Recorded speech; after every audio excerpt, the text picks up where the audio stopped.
La escóbula de la brújula. Dirige Jesús Callejo. Presenta David Sentinella.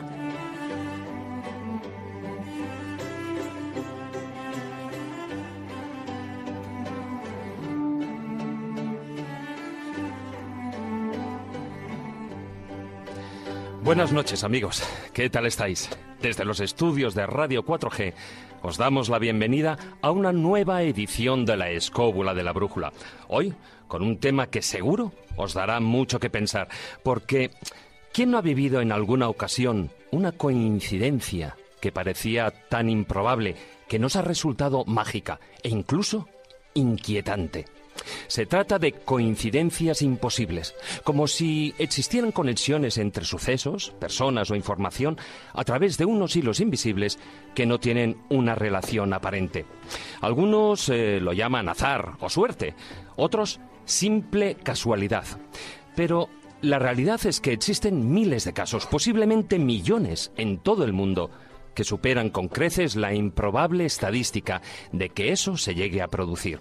Como digo, se trata de sucesos imposibles, fenómenos intrigantes que devanan los sesos a los científicos que intentan a toda costa, con sus teorías, hallar una posible respuesta o cuanto menos una hipotética explicación que tranquilice sus mentes.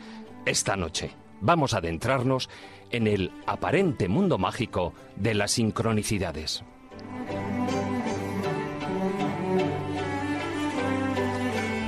Será un programa monográfico en el que contaremos con la presencia de un buen amigo como invitado, Josep Guijarro, que acaba de publicar Coincidencias Imposibles, un interesantísimo libro sobre esta materia.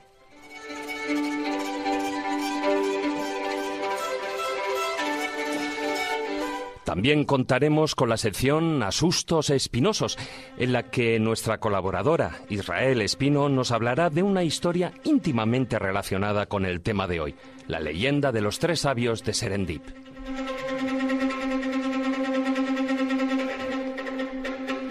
Como decía, el mundo está lleno de estas curiosas casualidades y el zurrón del caminante no está exento de ellas. Por eso nos iremos hasta un pueblecito lindante entre Guadalajara y la Sierra de Madrid para recordar la anécdota de una de esas extrañas sincronías. Y daremos fin al programa con los cuentos de Callejo y sus moralejas. 2 horas, las que tenemos por delante, en las que os acompañaremos el equipo de La Escóbula de la Brújula, Carlos Canales, Jesús Callejo, Juan Ignacio Cuesta, y moderando el programa, con la ayuda de Álvaro Calero en la parte técnica, un servidor, quien os habla, David Sentinella. Antes de entrar de lleno en materia, os recuerdo, como siempre, la dirección de nuestra página web, nuestra casa virtual, laescobula.com. Y, por supuesto, nos podéis encontrar también en las redes sociales. En Facebook, nuestro grupo oficial La Escóbula de la Brújula. Y en Twitter, nuestro perfil es @laescobula7.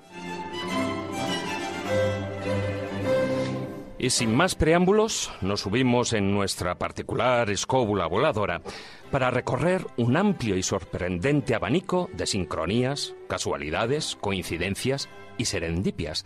¿Estáis preparados? Pues comenzamos.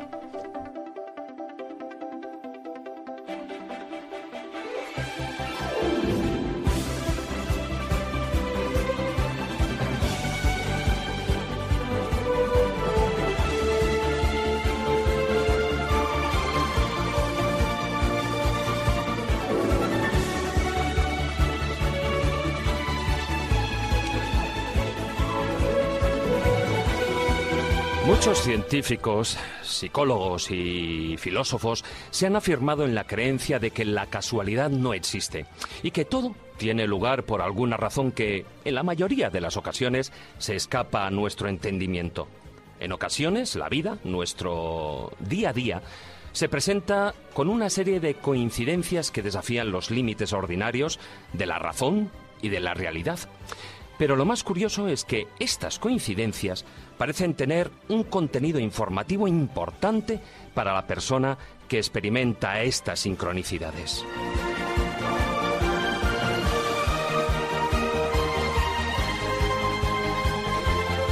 La sabiduría popular ha inventado numerosos refranes para describirlas. Hablando del rey de Roma, por la puerta asoma, no hay dos sin tres, o el mundo es un pañuelo. Pero, ¿cómo se explican desde la lógica?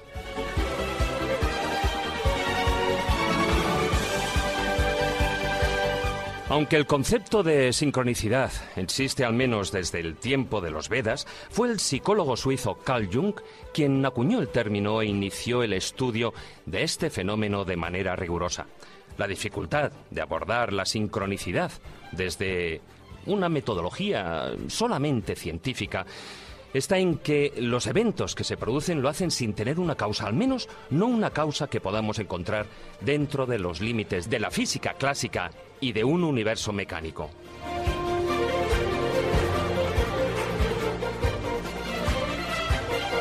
En ocasiones, estas coincidencias parecen ironías del destino. Otras, y aunque parezca increíble, son capaces de predecir el futuro. Las hay que tienen relación con descubrimientos científicos simultáneos o se presentan con sincronicidades literarias. Incluso existen leyes como la de la serialidad que afirman que estos extraños fenómenos se producen en serie. Al analizarlos, uno se pregunta si todo está predestinado. ¿Existe un plan superior? ¿Una intencionalidad? ¿Es eso a lo que llamamos destino? Y si es así, ¿hasta qué punto podemos cambiarlo? Esta noche, en la escóbula de la brújula y con la compañía de nuestro invitado, vamos a tratar de entender la realidad de estos curiosos fenómenos.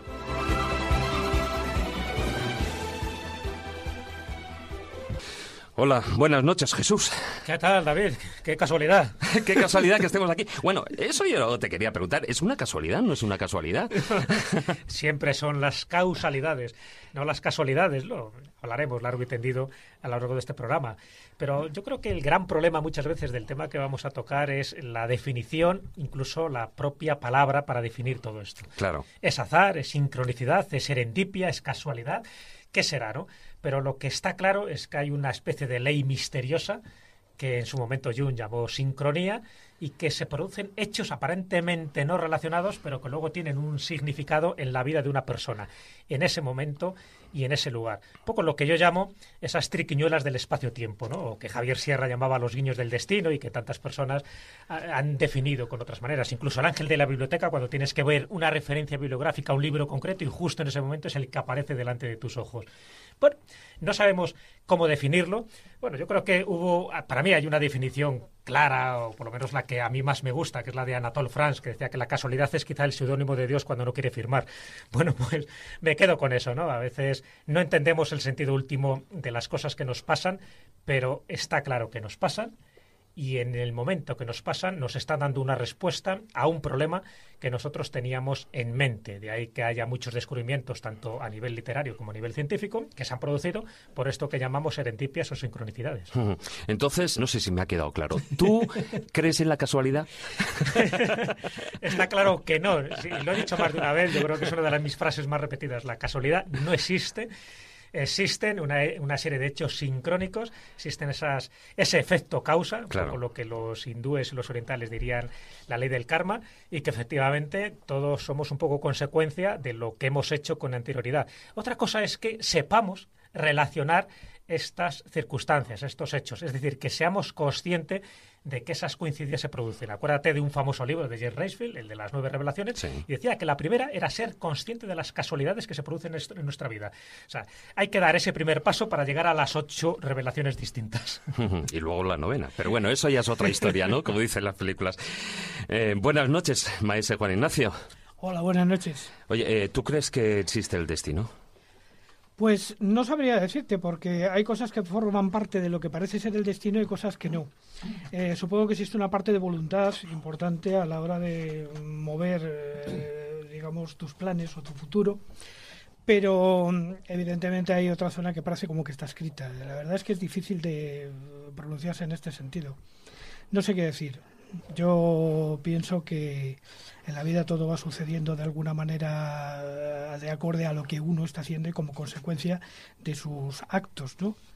Entonces, ¿tú crees que nosotros podemos crear nuestro propio destino? ¿O crees en esas líneas maestras? Estoy haciendo preguntas del millón, ¿eh? Aquí nuestro invitado se está riendo ya diciendo, joder, cuando empiece conmigo.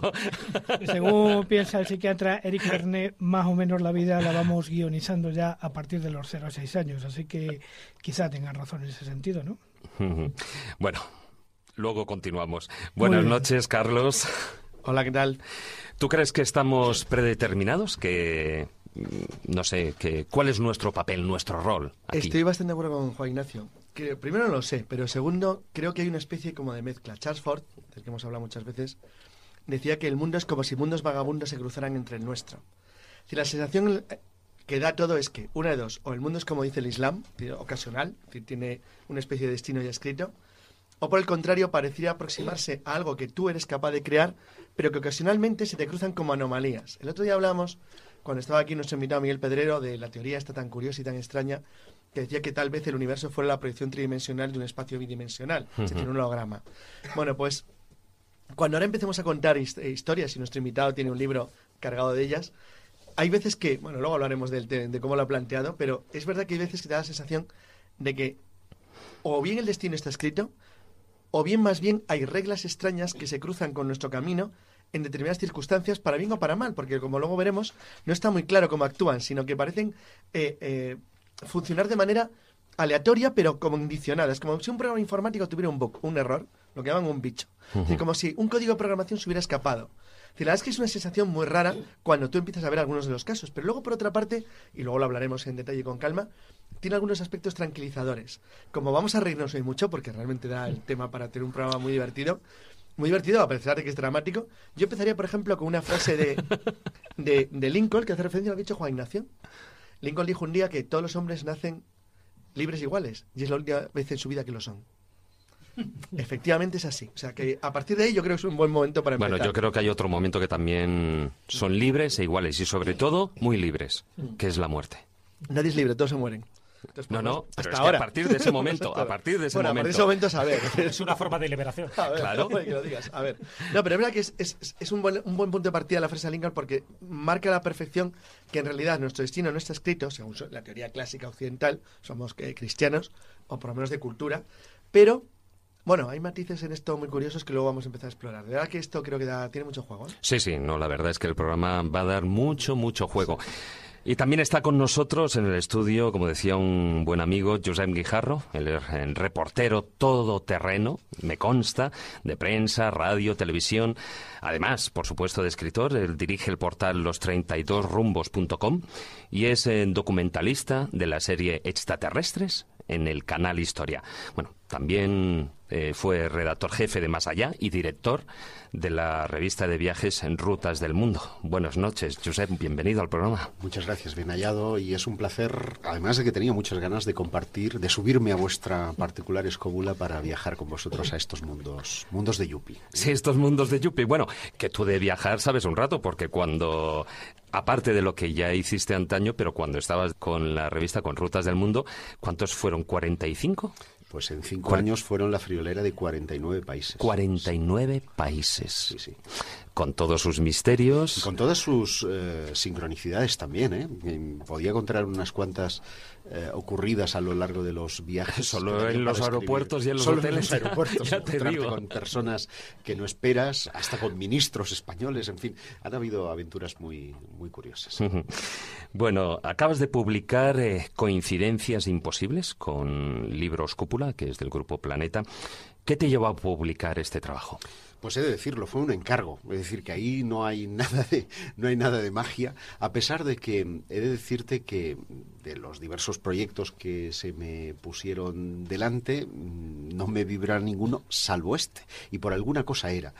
Porque en cuanto me puse en la fase de documentación, ya no en la redacción, que también han habido un montón de sincronicidades, en la fase de documentación me di cuenta que ya mi propia vida, yo creo que la mayoría de los que estamos en este estudio les habrá ocurrido igual, estaba salpicada, estaba jalonada de un montón de sincronicidades que te conducían a datos concretos, a personas concretas, a incógnitas que tratabas de resolver y que armaban así, a bote pronto, una especie de armazón sobre el que estructurar algo. Entonces fue como relativamente fácil, unido esto a que ya de por sí yo soy una persona a la que le gusta mucho filosofar. Me apasiona la trascendencia, me apasiona filosofar. Y esto me ha dado oportunidad de reencontrarme con mi yo más interno, de desnudarme en ciertos aspectos, porque hay cosas muy particulares y muy personales a las que hago partícipes al lector. Y luego que desde el principio, en la redacción, me he visto casi guiado a que esto saliera como ha salido. Porque han habido, antes durante la comida con Jesús le contaba algunas aventuras, cosas que de verdad, sentirte marioneta es poco. Es decir, parecía que aquello tenía que salir sí o sí. Cuenta alguna. Sí, cuento alguna. Sí, venga, arráncate. Tú eras el que citabas en la introducción a Carl Gustav Jung, este psicólogo suizo, que estaba en 1952, hace un libro que se llama Sincronicidad y que viene basado a raíz de una experiencia con una paciente muy racionalista que no avanzaba en su terapia. Sí. Y que en un momento determinado le cuenta que la noche anterior había soñado con un escarabajo dorado. Y en aquel instante Jung advierte en la presencia de un escarabajo que pretende entrar en el despacho, pues literalmente golpeando la ventana del mismo. Jung se queda impresionado diciendo esta mujer es como si hubiera materializado su sueño y aquello hace que entre en catarsis, se libere y entre en terapia fácilmente. Bueno, pues en aquel momento yo estaba en una diatriba en el libro y era: ¿cuán de personal lo hago? Estaba escribiendo la experiencia del escarabajo de Jung y me debatía entre si seguir por ahí o ir más al hilo personal, más en aventurilla personal. Y en aquel instante, un escarabajo dorado aparece en la ventana. No me digas. ¿Cómo te lo cuento? Esa es una. Dos.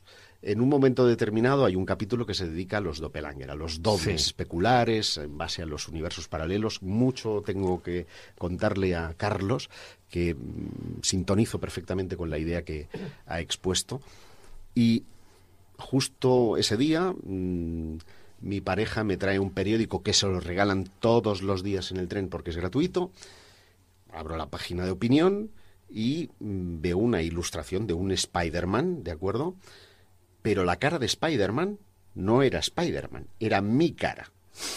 No fastidies. El ilustrador había basado en un dibujo mi retrato. Digo, estaré sugestionado, será cuestión de mi subjetividad. La pongo en las redes sociales para que la gente opine de no, inequívocamente es tu foto. Eres Spider-Man. Soy Spider-Man, ¿vale? Tienes poderes, confiésalo, tienes poderes. Y podría seguir enumerando una tras otra. Menciono en un capítulo relacionado con la casualidad y el lenguaje de los ángeles la aventura de un empresario sevillano al que tuve oportunidad de conocer en Andorra en un seminario sobre ángeles. ¿Seguro que era un seminario sobre ángeles en Andorra? Era un seminario de ángeles ¿Seguro? En Andorra. Y de repente, malo, Carlos. y de repente el hombre me cuenta que tenía una reunión importante con ejecutivos y demás. Él pide una señal a sus ángeles de que la reunión va a salir bien. Y al entrar en el recinto donde tenía la reunión, ve que se llama Ángeles de San Rafael. Entonces dice, está esto, San Rafael es el de los papeles, esto está ganado. Bueno, aquello que yo plasmo en el papel, y además estabas tú, Carlos, y estaba Jesús. Qué lío tu libro, joder. Salgo de Sevilla, de las jornadas que organizó Misty en Sevilla, y al cruzar la calle me encuentro con un señor y su hija, y era este señor al que yo citaba en el libro, que estaba allí en Sevilla. Y digo, ¿qué haces aquí? No, yo soy de Sevilla, ¿qué haces tú aquí, hijo mío? Claro. Pues fíjate, que es grande Sevilla, me fui a topar precisamente con el protagonista de la historia, ¿no? Entonces, todas estas coincidencias o, sincronicidades, etcétera, llamémosle como queramos, ¿tú crees, y te repito un poquitín la pregunta que he estado planteando al principio, pero que tú ya estás avanzando un poquitín más en ella, ¿no? ¿Tú crees que tenemos nuestro destino escrito, o cuanto menos algunos puntos de ese destino? Es muy interesante el matiz. De entrada te diré, ahondando en ideas que ya se han dado, que en efecto las sincronicidades o las coincidencias tienen un significado especial para la persona que las vive. Y por lo tanto parecen mensajes personales e intransferibles. O eso, o es que un sistema evolutivo que llamamos sistema de atención reticular ascendente, que es una región de nuestro hipotálamo que regula nuestra memoria e identifica patrones, hace que identificando esos patrones y sacándole significado a esos patrones, nuestra vida sea más feliz, porque generamos dopamina. Sí. Luego, puede ser un engaño de nuestra mente.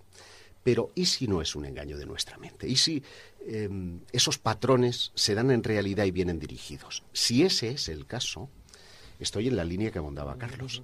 Y es que cuando tú eliges estar divorciado o continuar con tu pareja, estás generando dos personas, dos líneas de destino alternativos. Sí, bueno, y la dos líneas sincronicidad, temporales, ¿no?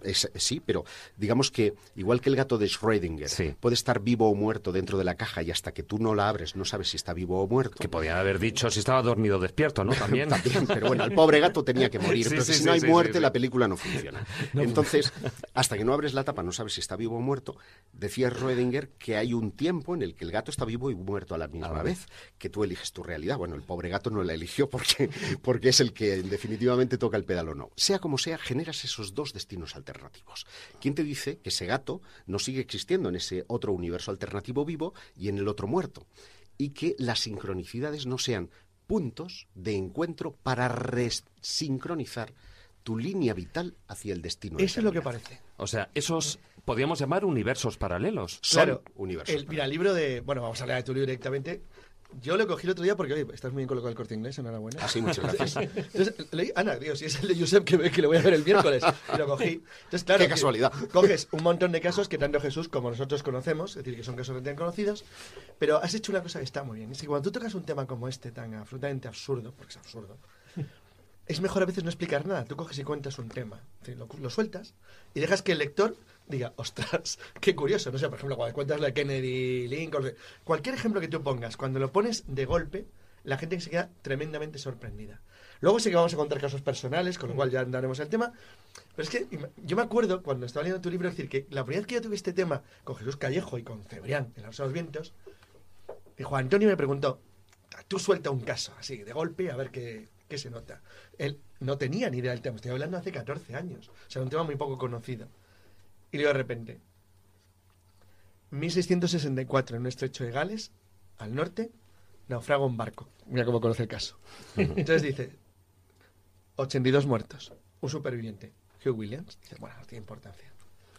1785, un barco se hunde en el estrecho de Menai, norte de Gales. 70 muertos, un superviviente, Hugh Williams. 1860, un barco naufraga en el estrecho norte de Gales de Menai. 25 muertos, un superviviente, Hugh Williams. Que cuando tú empiezas a contar estas cosas, dicen, ostras, aquí falla algo. O sea, es lo que Charles Ford dice, que aquí hay un error en la habla de programas, hablaba en los años 20. Ahí hay una anomalía. Es decir, algo ahí no es normal. Entonces, claro, cuando tú cuentas esto en un libro 400 veces, con ejemplos diferentes, dices, joder, aquí pasa algo. Es decir, ya no es una cosa normal.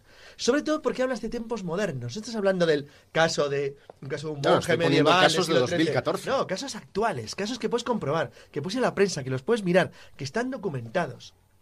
De hecho, a Ford lo que más le sorprende en su famosa historia es precisamente la parte de las casualidades imposibles. Porque es algo que te toca muy, muy directamente, porque dices, esto no puede ocurrir. El famoso caso que cuentas del rayo que le va cayendo a un pobre hombre una y otra vez y unos años después cae uno sobre su tumba. A Sí, Roy pero Sullivan, pobrecito. sí, un famoso guardabosques canadiense. Decir, pero es que bueno, pero ¿por qué ha hecho este hombre para que caiga un rayo una y otra vez encima? Y luego encima le destruye su tumba. Joder, además se parecía a Jim Hackman, era igual. Es decir, bueno, pues este tipo de casos... O el son caso los- del japonés que sobrevive a dos a explosiones dos bombas atómicas. nucleares, tío, pero vamos a ver, ¿cómo te pone una bomba atómica en Hiroshima, irte a Nagasaki y te caiga otra? Y encima quedarte vivo las dos. Es decir, de hecho, cuando le cae la segunda, hay una especie como de situación anómala, porque el tío va andando ahí un poquitín quemaducho todavía de la Hiroshima, y entonces ve una especie de pájaro plateado arriba, y entonces él rápidamente sale corriendo y se tira al suelo. Entonces dicen que a este que le pasa, se ha rayado. Entonces todo se convierte en luz. ¡Pum! Lo curioso del caso este que estás citando es que en la primera podía sobrevivir, más o menos es difícil, sobre una A bomba 3 atómica. kilómetros del punto cero. Sí, pero en la segunda había 4.000 grados de temperatura donde estaba él. ¿Pero cómo puede aguantar? Sí, pues nada, se levantó y como Indiana Jones Pero cuando ya la no nevera. solo es eso, es Se quita el polvo. el índice de probabilidades. Nada, imposible. Todos los que os contamos son índices de probabilidades imposibles. Son una anomalía matemática tan grande que significa que algo ocurre. Entonces, la cuestión es por qué ocurre algo. Por ejemplo, está muy bien también la parte de qué ocurre cuando tú estás adivinando el futuro, lo de los literatos. Sí, pero cuando fíjate, la realidad Carlos, imita la fantasía. Raymond Sería para- Paniker, es tan que es amplio esto. un Sí. filósofo y pensador Sí, catalán sí. muy conocido. Catalán-hindú. Catalán-hindú, que ya es una cosa así como una coincidencia imposible. Cosa realmente ¿no? rara, sí. Habla, por ejemplo, que en una baraja cualquier posibilidad de combinación Sí. puede darse. Por lo tanto, podría darse que al azar tú abrieras y salieran ordenadas de as a rey y por cada uno de los palos. Calcula esa probabilidad y habla de 2 cuatrillones Las de hay más posibilidades. impresionantes en tu libro. Más, sin embargo, esa posibilidad puede darse. Sí. ¿Qué hace que esa posibilidad sea significativa? Que en un corto periodo de tiempo eso se repita más de una vez. Ahí está. Ese es el caso. Y eso es lo que hace singularmente apasionante esto. Es como una persona puede tener 7 hijos nacidos todos el mismo día. De días Exacto. diferentes. Como aquel que le toca la primativa 16 veces, por ejemplo. Bueno, si no eres Fabra... Exacto. Ahí hay otros modos, ¿eh? Hay otros mundos que no están en este. Hombre, aquí se podría sacar una conclusión casi muy evidente, ¿no? Que son esas sincronicidades nominales. Es decir, si te llamas Huey Williams, tienes bastantes posibilidades de sobrevivir a un naufragio. Si es el estrecho de Menai, porque si O vas en el en un Titanic, barco donde hay un Hugh Williams... no subas. No subas. No, pero fíjate, No subas. pero Jesús, podías acotar, es decir, si es el estrecho de Menai, porque si va en el Titanic, Julio La Palma. Es decir, pero en cambio el estrecho de Menai es inmortal. Podías hacer lo que quieras, No, pues pero tirarlo a un continúo. batón, lo que quieras. Si te llamas Roy Sullivan, tienes bastante posibilidad de que te parta un rayo. Sí. Y si te llamas Richard Parker y eres grumete, tienes bastantes De posibilidades que te te coman comas. vivo. Sí. Pero tienes que estar cerca de las Malvinas y en la goleta. Es decir, tienes luego una serie de limitaciones. O sea, por ejemplo, Richard Parker por haber sobrevivido seguramente si naufraga en el Ártico. Pero si naufraga en un radio de 90 kilómetros alrededor de las Malvinas, la ha cagado. Pero esa es la cuestión. Entonces, ese es el asunto. Es decir, ¿por qué eso opera en determinadas circunstancias, en determinados puntos? Es decir, eso es lo curioso. Es decir, seguro que este pobre, ¿cómo se llaman en Japón a los que sobreviven a las bombas atómicas? A las Los dos. Ibashuba. Eso, los Ibakusa o los Ibakusa. Bueno, pues este pobre Ibakusa seguramente está en Tokio en vez de ir a Nagasaki, es el bombardeo de Tokio, mató a 180.000 personas y queda achicharrado. Pero como estaba hecho para resistir bombas atómicas, eso, pues como Indiana Jones cuando se mete en la nevera, le da igual. Bueno, yo creo que llegados a este punto, yo creo que lo mejor es dar paso a algunas, porque además traemos poquitas secciones, porque el tema da mucho de sí y además vamos a hablar, como tú dices, de una manera muy dura, largo y tendido, etcétera, etcétera, etcétera. Así que vamos con la primera de las secciones. Asustos espinosos.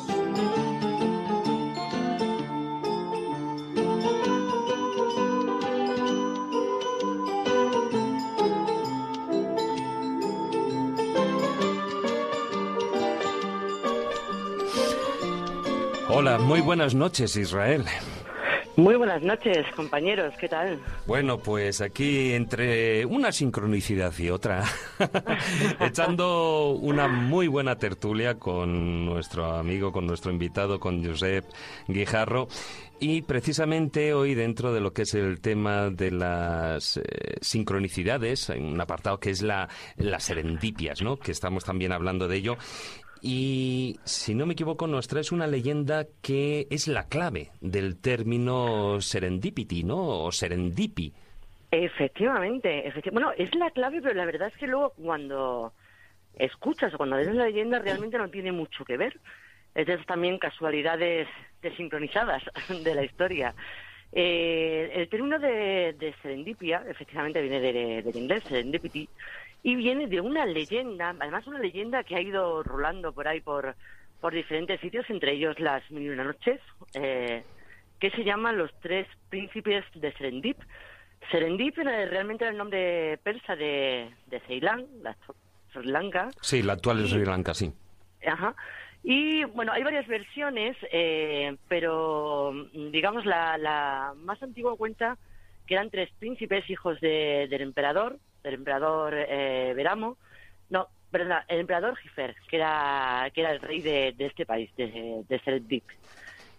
Cuenta que le había dado el rey a sus hijos, evidentemente, la mejor educación, los mejores profesores, para que estuvieran perfectamente formados. Y cuando estaban los 3 ya eran príncipes sabios, decidió dejarles el trono. Ninguno de los tres lo aceptó, dijeron que mejor que el rey nadie podía gobernar, y entonces su padre decidió mandarlos a recorrer el mundo. Algunas de las versiones dicen que camino de la India, para servir al gran mogol, y bueno, otros hablan de otros lejanos lugares. Vamos, para que espabilaran un poco, ¿no? Más o menos.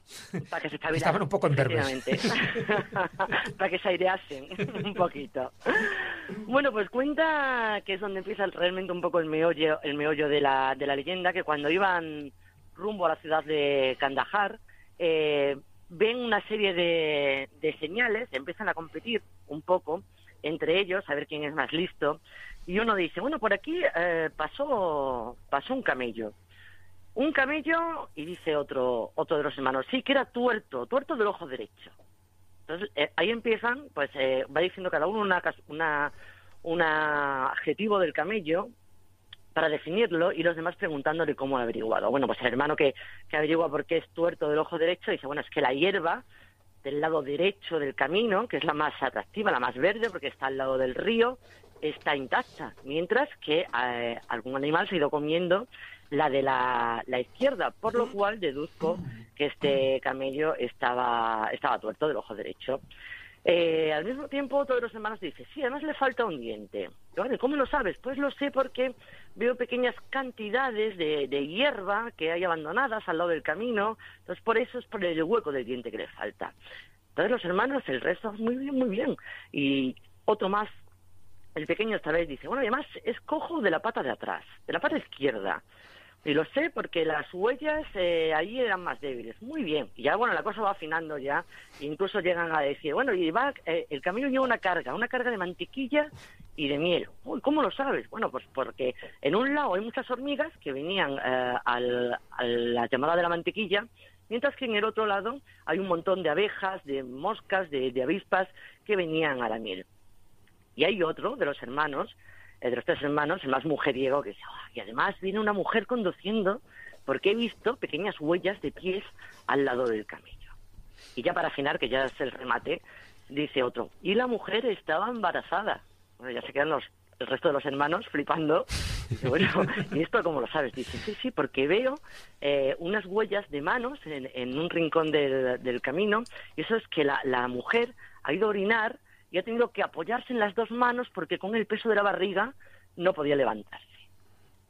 Vamos, claro, rivalizaban para ver quién era más listo, ¿no? Al final. Era una competición entre los hermanos. Efectivamente, y lo que realmente viene a decir la leyenda es que no hay que fardar mucho de listura y de listeza, como os voy a contar. Porque claro, en esto que llegan a la ciudad y ven un mercader que estaba gritando como loco porque le había desaparecido su camello, su mujer y su mercancía. Lo que más le dolía, evidentemente, era la mercancía, claro. Y luego el camello. la mujer era lo de menos. Y entonces estos, que eran muy listos, claro, empiezan a decirle, sí, el camello era cojo de la pata izquierda y era tuerto, y la mujer está embarazada. Entonces, claro, el mercader los acusa y dice, o sea, si lo conocéis es porque lo tenéis, porque lo habéis visto. Claro, ellos, por mucho que protestan, al final los apresan, los condenan a muerte y se libran por los pelos, porque la muchacha vuelve y entonces al volver cuenta que sí, que es cierto, que tienen razón, que ella no los ha visto nunca y que eso lo han deducido simplemente de las huellas y que iba dejando el camello. Se libran, no solamente se libran, sino que el emir de la ciudad, de Kandahar, cuentan que les nombra ministro. Incluso hay otra leyenda que dice que además el segundo hermano terminó casándose con la muchachita esta que terminó divorciada del mercader. Hombre, claro, si le importaba más la carga, no es para menos. Sí, yo también lo hubiese hecho. Esta es la leyenda realmente de los tres príncipes de Serendip, que como veis, yo creo que va más con la historia de no fardar tanto de la inteligencia, o a veces que incluso viene bien hacerse un poco el tonto, más que el sentido que se le da ahora a la serendipia de casualidad o de chiripa casi. Yo creo que un poco el término nuestro en castellano sería un poco chiripa. Sí es cierto que este término y el cuento lo vuelve a actualizar un escritor, Horace Walpole, el conde de Oxford, el cuarto conde, si no me equivoco, que en 1754 está hablando, bueno, tiene una relación epistolar con un amigo y le habla de una casualidad que ha tenido, dice, y que yo denomino serendipia por esta leyenda que estoy leyendo ahora de los 3 príncipes de Serendip. Y entonces a partir de ahí empieza un poco a usarse, luego cae en desuso, es cierto, durante tiempo, y vuelve otra vez a ponerse un poco de moda a raíz de la película esta de Serendipity, de John Cusack en el 2001, hace nada, como quien dice. Y bueno, y ahora sí, la verdad que es un término bastante usado, aunque yo personalmente prefiero el término de chiripa. Oye, Israel, ¿tú crees en el destino? Pues cada vez más. Yo sí, creo, o más que en el destino, las casualidades que no son casualidades. Bueno, pues posiblemente. ¿Y quién te dice que estos 3 príncipes, estos 3 sabios, ese no era su destino? Puede ser. Ya te he dejado ahí. Ya me has quedado, ahí está. Bueno, desde luego tiene como muchas consecuencias ese relato, ¿no?, de los 3 príncipes de Serendip. Una de ellas es que hay que tener cuidado con la pedantería, es decir, puedes saber mucho, pero no intentes demostrarlo. Y luego que al final un golpe de suerte es lo que le salva la vida, porque si no aparece la mujer y el camello en aquel momento, estos mueren decapitados. Sí, es verdad, totalmente cierto. Lo que decíamos, es mejor tener suerte que ser listo. Hombre, si puedes tener suerte y ser listo, ya debe ser la bomba. Bueno, ya es que lo quieres todo, Israel. Bueno, pues muchas gracias, Israel, por estar una semana más aquí en La Escóbula. Es un placer, como siempre, hablar con vosotros y haber tenido esta casualidad enorme de conoceros. Bueno, ya sabes, lo de la causalidad, entre comillas, ¿vale? Siempre, un besazo. Otra para ti. Hasta luego.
El zurrón del caminante.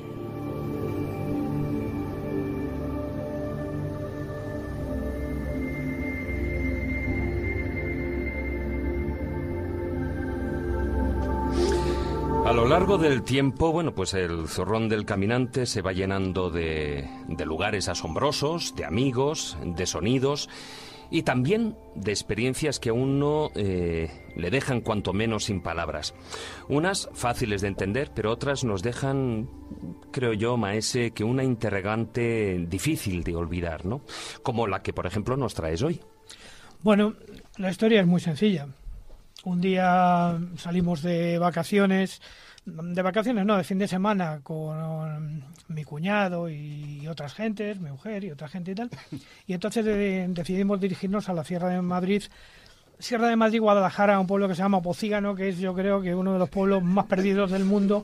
A cesar. Pero ¿por qué no vas a un sitio normal nunca? Eso no es pueblo, eso es una pedanía. Sí. No. Bueno, sí, es una pedanía del Cardoso de la Sierra. Pero de Cardoso de la Sierra, que es una metrópoli. Tiene 5 habitantes. Y es una pedanía. 5.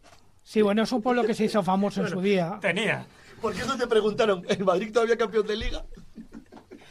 Qué malo sé. Eso, pues precisamente se rodó allí, ese spot. No sabía.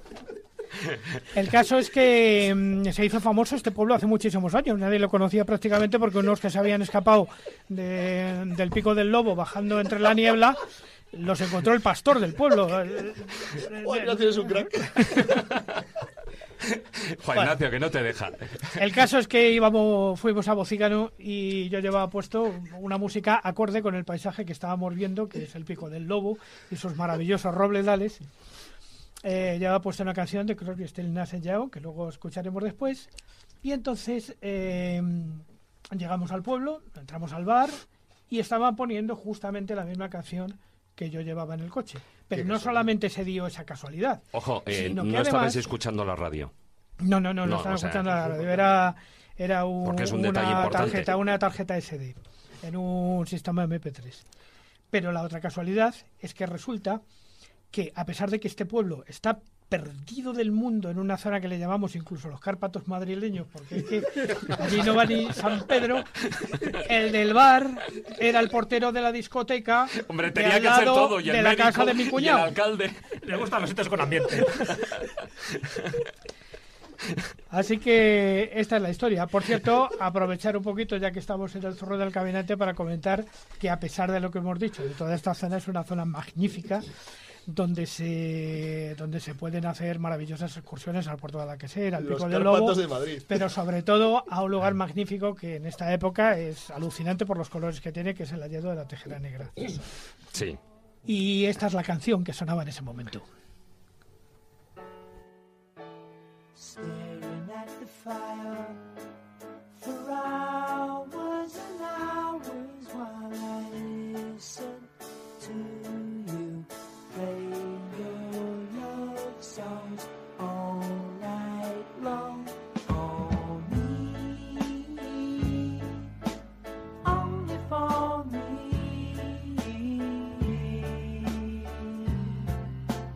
Come to me now, rest your head for just 5 minutes. Everything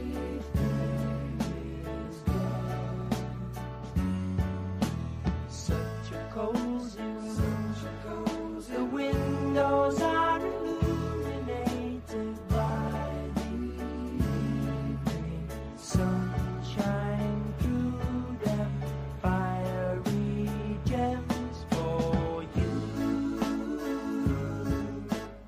Only for you.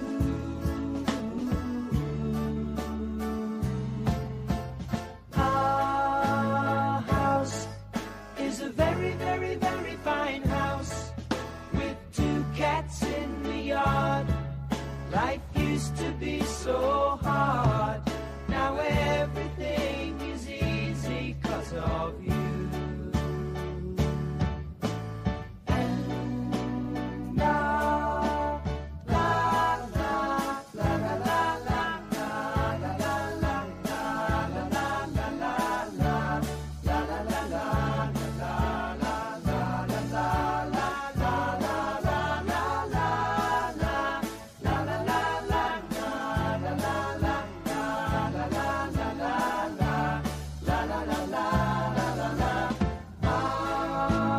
house is a very, very, very fine house with 2 cats in the yard.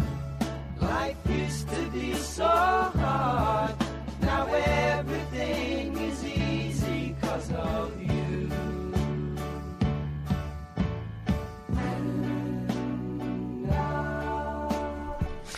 Bueno, Juan Ignacio, que no te hemos estado dejando hablar en realidad, porque es que, a ver, Carlos, la culpa es de Carlos, ya sabes. Carlos, que esto La es una verborrea es asociación. notable. Esto es como un colegio, estamos todos señalando a Carlos, como diciendo, la culpa es de él, señorita. De que hay que cambiar la sección, que son las rarezas de Juan Ignacio. Yo comprendo que son cosas muy raras. El aventurero interior o algo así, no sé. No, pero la verdad es que, como tú bien decías, o sea, es una zona, a pesar de que Carlos estaba con el cachondeo de lo de los Cárpatos, a quién se le ocurra decirlo, porque ya le estás dando pie para que siga con la broma, ¿no? Pero sí que es una zona que merece la pena ser andada. Hombre, ciertamente es una zona virgen totalmente a 100 kilómetros de una capital de un, en este caso, reino europeo. Podemos decir país, pero podemos decir reino.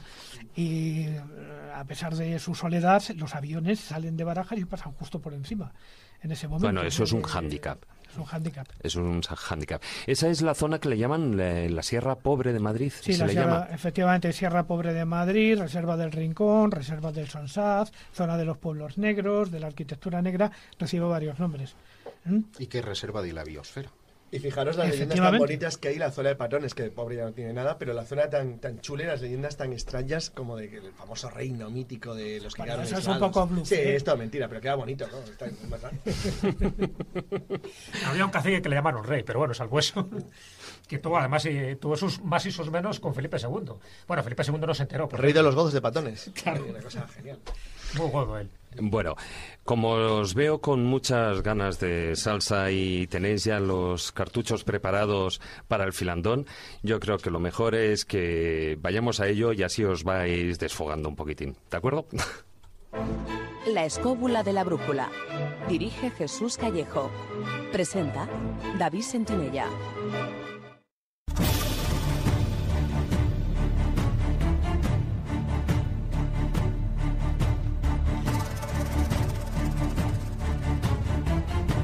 Comienza el filandón.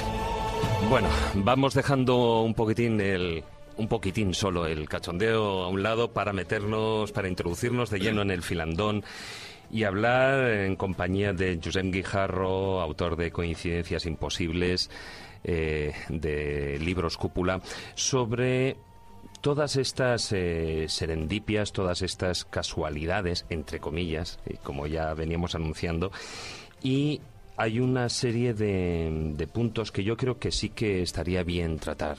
Y me gustaría empezar por lo que son las sincronicidades literarias. Porque si bien al principio pues estamos apuntando pues que existían diferentes circunstancias, sobre todo yo creo que las más famosas pueden ser en cuanto a las sincronicidades de descubrimientos científicos. Las literarias hasta cierto punto han pasado un poquitín desapercibidas, pero tenemos una muy importante, por ejemplo, en los viajes de Gulliver, ¿no? Bueno, la verdad que sí, cuando se habla de la palabra serendipia, que además ya se puso de moda hace tiempo, de hecho. Déjame interrumpirte, Sí, porque el colmo de la sincrofatalidad ha tenido que ver con mi libro.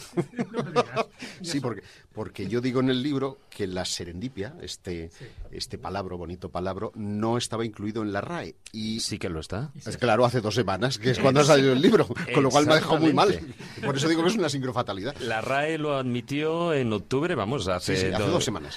Ahí, sí, de 2014. Claro, pero fíjate que es una palabra que en su momento ya utilizamos Carlos y yo cuando hablaba, ¿no? Teníamos esa sección en La Rosa de los Vientos, y sí que un poco la pusimos de moda, a pesar de que no estaba recogida en su momento en la Real Academia de la Lengua Española, porque tiene mucho que ver con toda una tradición anglosajona, y sobre todo porque se refiere más bien a esas sincronicidades dentro del mundo científico, que luego contaremos algunos casos como determinados elementos químicos o cosas que tienen que ver con la tecnología más puntera surgen en principio de descubrimientos casuales o de sueños que da la solución a un problema que al científico de turno le tenía totalmente Yo no loco. sé si estarás de acuerdo, pero yo digo que la serendipia es la coincidencia que resuelve problemas. Sí, pero ahí hay un matiz que Jesús lo ha apuntado. Es que en el caso de la serendipia, digamos que hay una investigación previa. O sea, hay como si tú estuvieras forzando al destino a que te escuche, te dé una respuesta. Luego contaremos casos, como el de Niels Bohr. Bueno, Pasteur decía que el azar solamente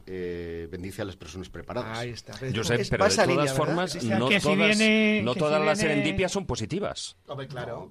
Que si viene la siguiente musa que te pille con las otras ya embarazadas, ¿no? Eso siempre lo decía Picasso, ¿no? Desde si te viene la inspiración... No, eso es de Rubén Darío. No, Picasso se le atribuye y si te llega la inspiración que te pille trabajando. Pero bueno, es una frase que se atribuye a muchísima gente. Pero por lo menos Picasso lo dijo y así queda recogido también en su biografía.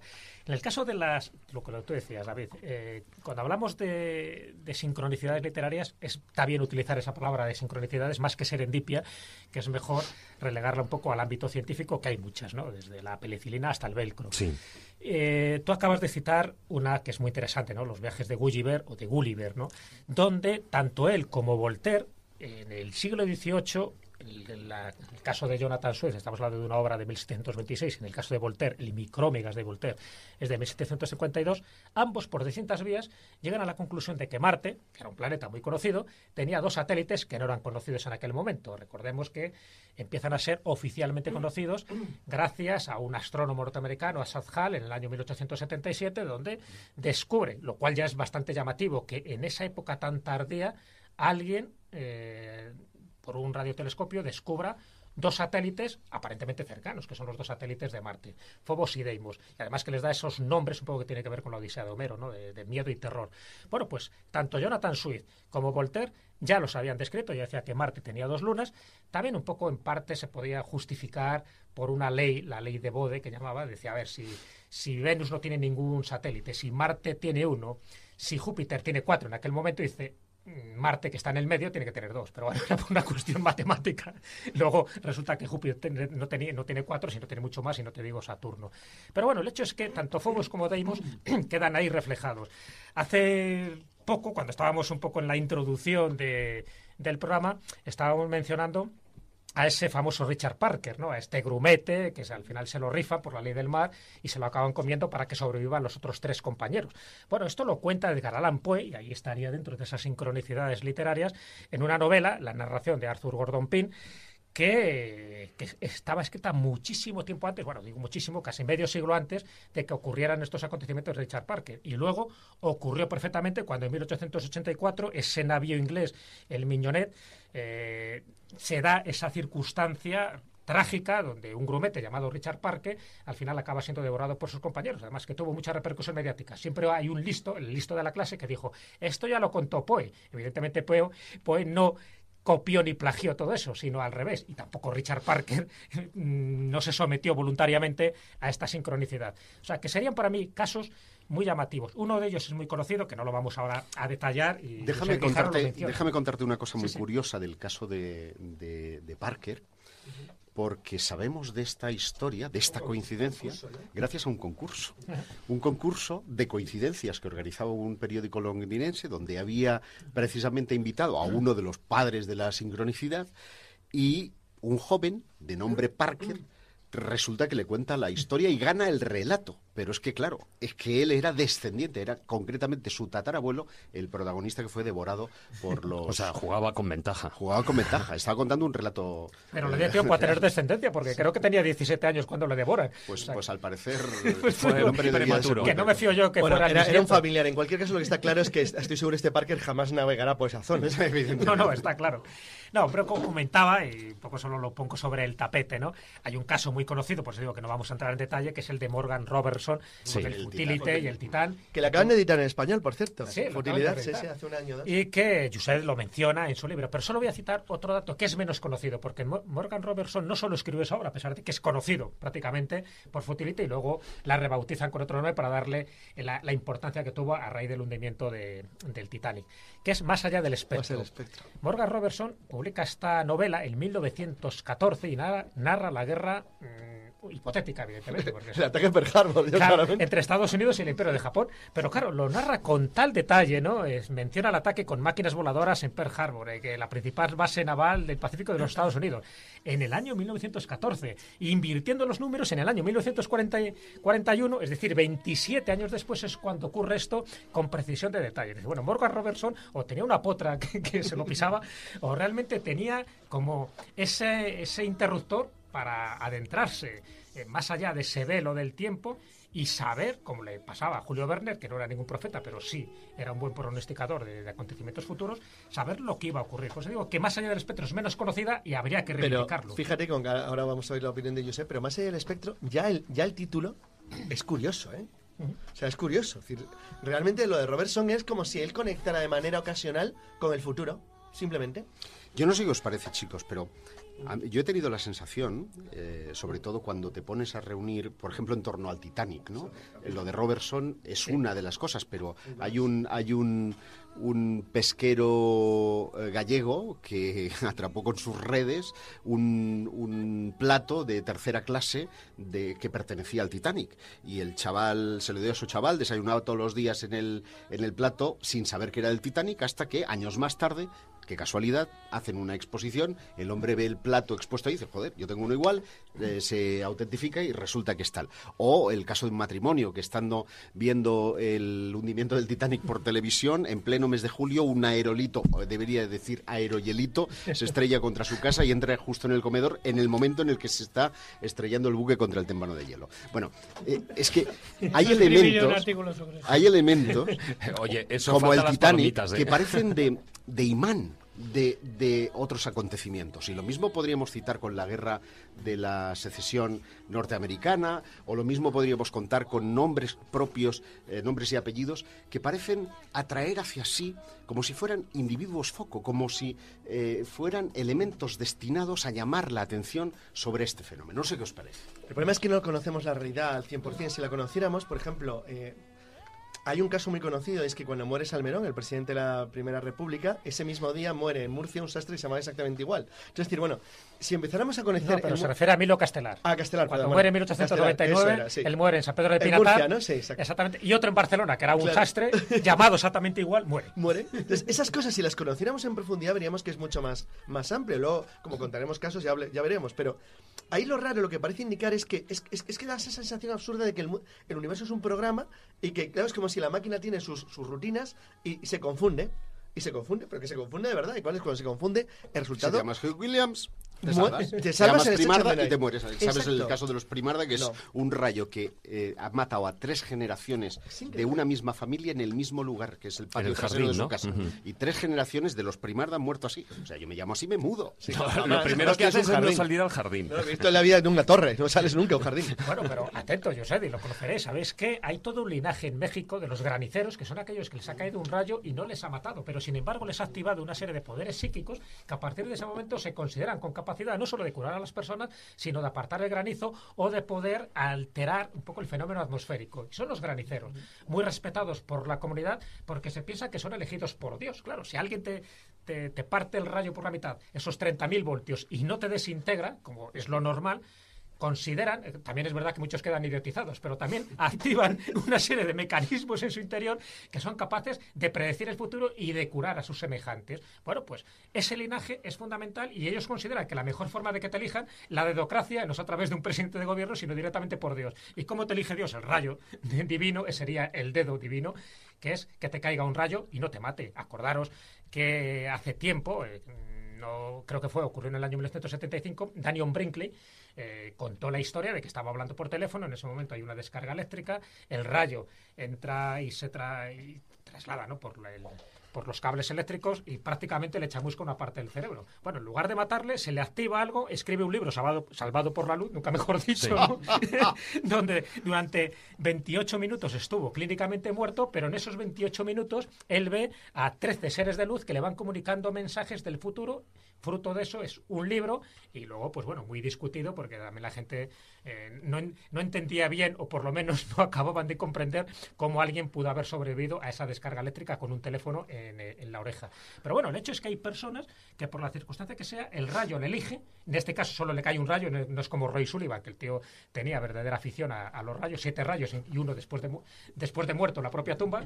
Por cierto, Roy Sullivan no muere por una descarga eléctrica, sino que muere por un desengaño amoroso y luego se pega un tiro, que se lo pega muy mal, muere como consecuencia de las heridas, pero no en el acto. O sea, que el hombre tenía bastante reticencia a morir. Bueno, pues es curioso, ¿no?, cómo el rayo persigue a la gente y sí que se dan esas sincronicidades porque en el caso de los graniceros Sabes hay que varios la casos. Rey Sullivan da la sensación de que como no tenía que suicidarse, tenía que matarle al final un rayo, el rayo cabreado destruyó su tumba. Que, joder, que tenía que ser Bueno, yo. por cierto, en una de las veces, de las 7 veces que le cae el rayo, le cae también a la mujer por estar cerca. Y la mujer dice, me divorcio. Josep, ¿no es este el caso en el que, bueno, cuando creo que es una televisión británica que está haciendo un programa, un documental sobre su vida cuando el presentador, además ahí el caso del jardín y que tenía un árbol que él había plantado, etcétera, y que cuando está grabando el final y está narrando la muerte del protagonista que había recibido los rayos, resulta que justo están en el jardín y cae un rayo que el locutor, y eso está ahí, el locutor no sabía ni qué hacer, o sea, se queda sordo, pero claro, la grabación está ahí, es algo increíble. No sé si es este el caso. Yo este concreto no lo conozco, pero es evidente que esto es lo que llamaba Paul Kammerer la ley de la serialidad. Este hombre se quedó además súper obsesionado con la idea de las rachas que bien conocen los jugadores y que conocen también aquellos que han sufrido alguna penuria en su vida, porque parece que cuando algo malo te pasa, esa fatalidad todas trae vienen otra juntas, segunda, ¿no? y todas vienen juntas. De hecho, tú lo decías al inicio, ¿no? Las expresiones, el mundo es un pañuelo, hablando del rey de Roma, por la puerta asoma, no hay dos sin tres. No hay dos sin tres. Están haciendo El alusiones... ruin de Roma. El ruin de Roma. Están haciendo alusión, qué duda cabe, a un fenómeno que seguramente es repetitivo. Y es que yo soy de los que pienso que el azar, la indeterminación está en la raíz misma de la existencia de la vida en la Tierra.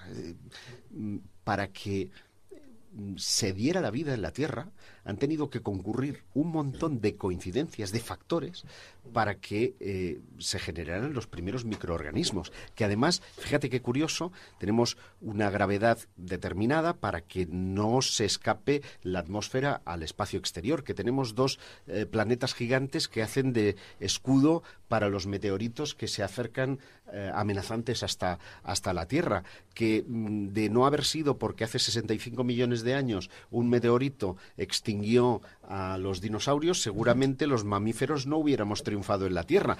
Y si te pones a pensar más, el que yo esté hablando aquí es porque he ganado la batalla a un montón de espermatozoides que al mismo tiempo que yo íbamos en camino de fecundar el mismo óvulo, y sin embargo fui yo y no fue otro.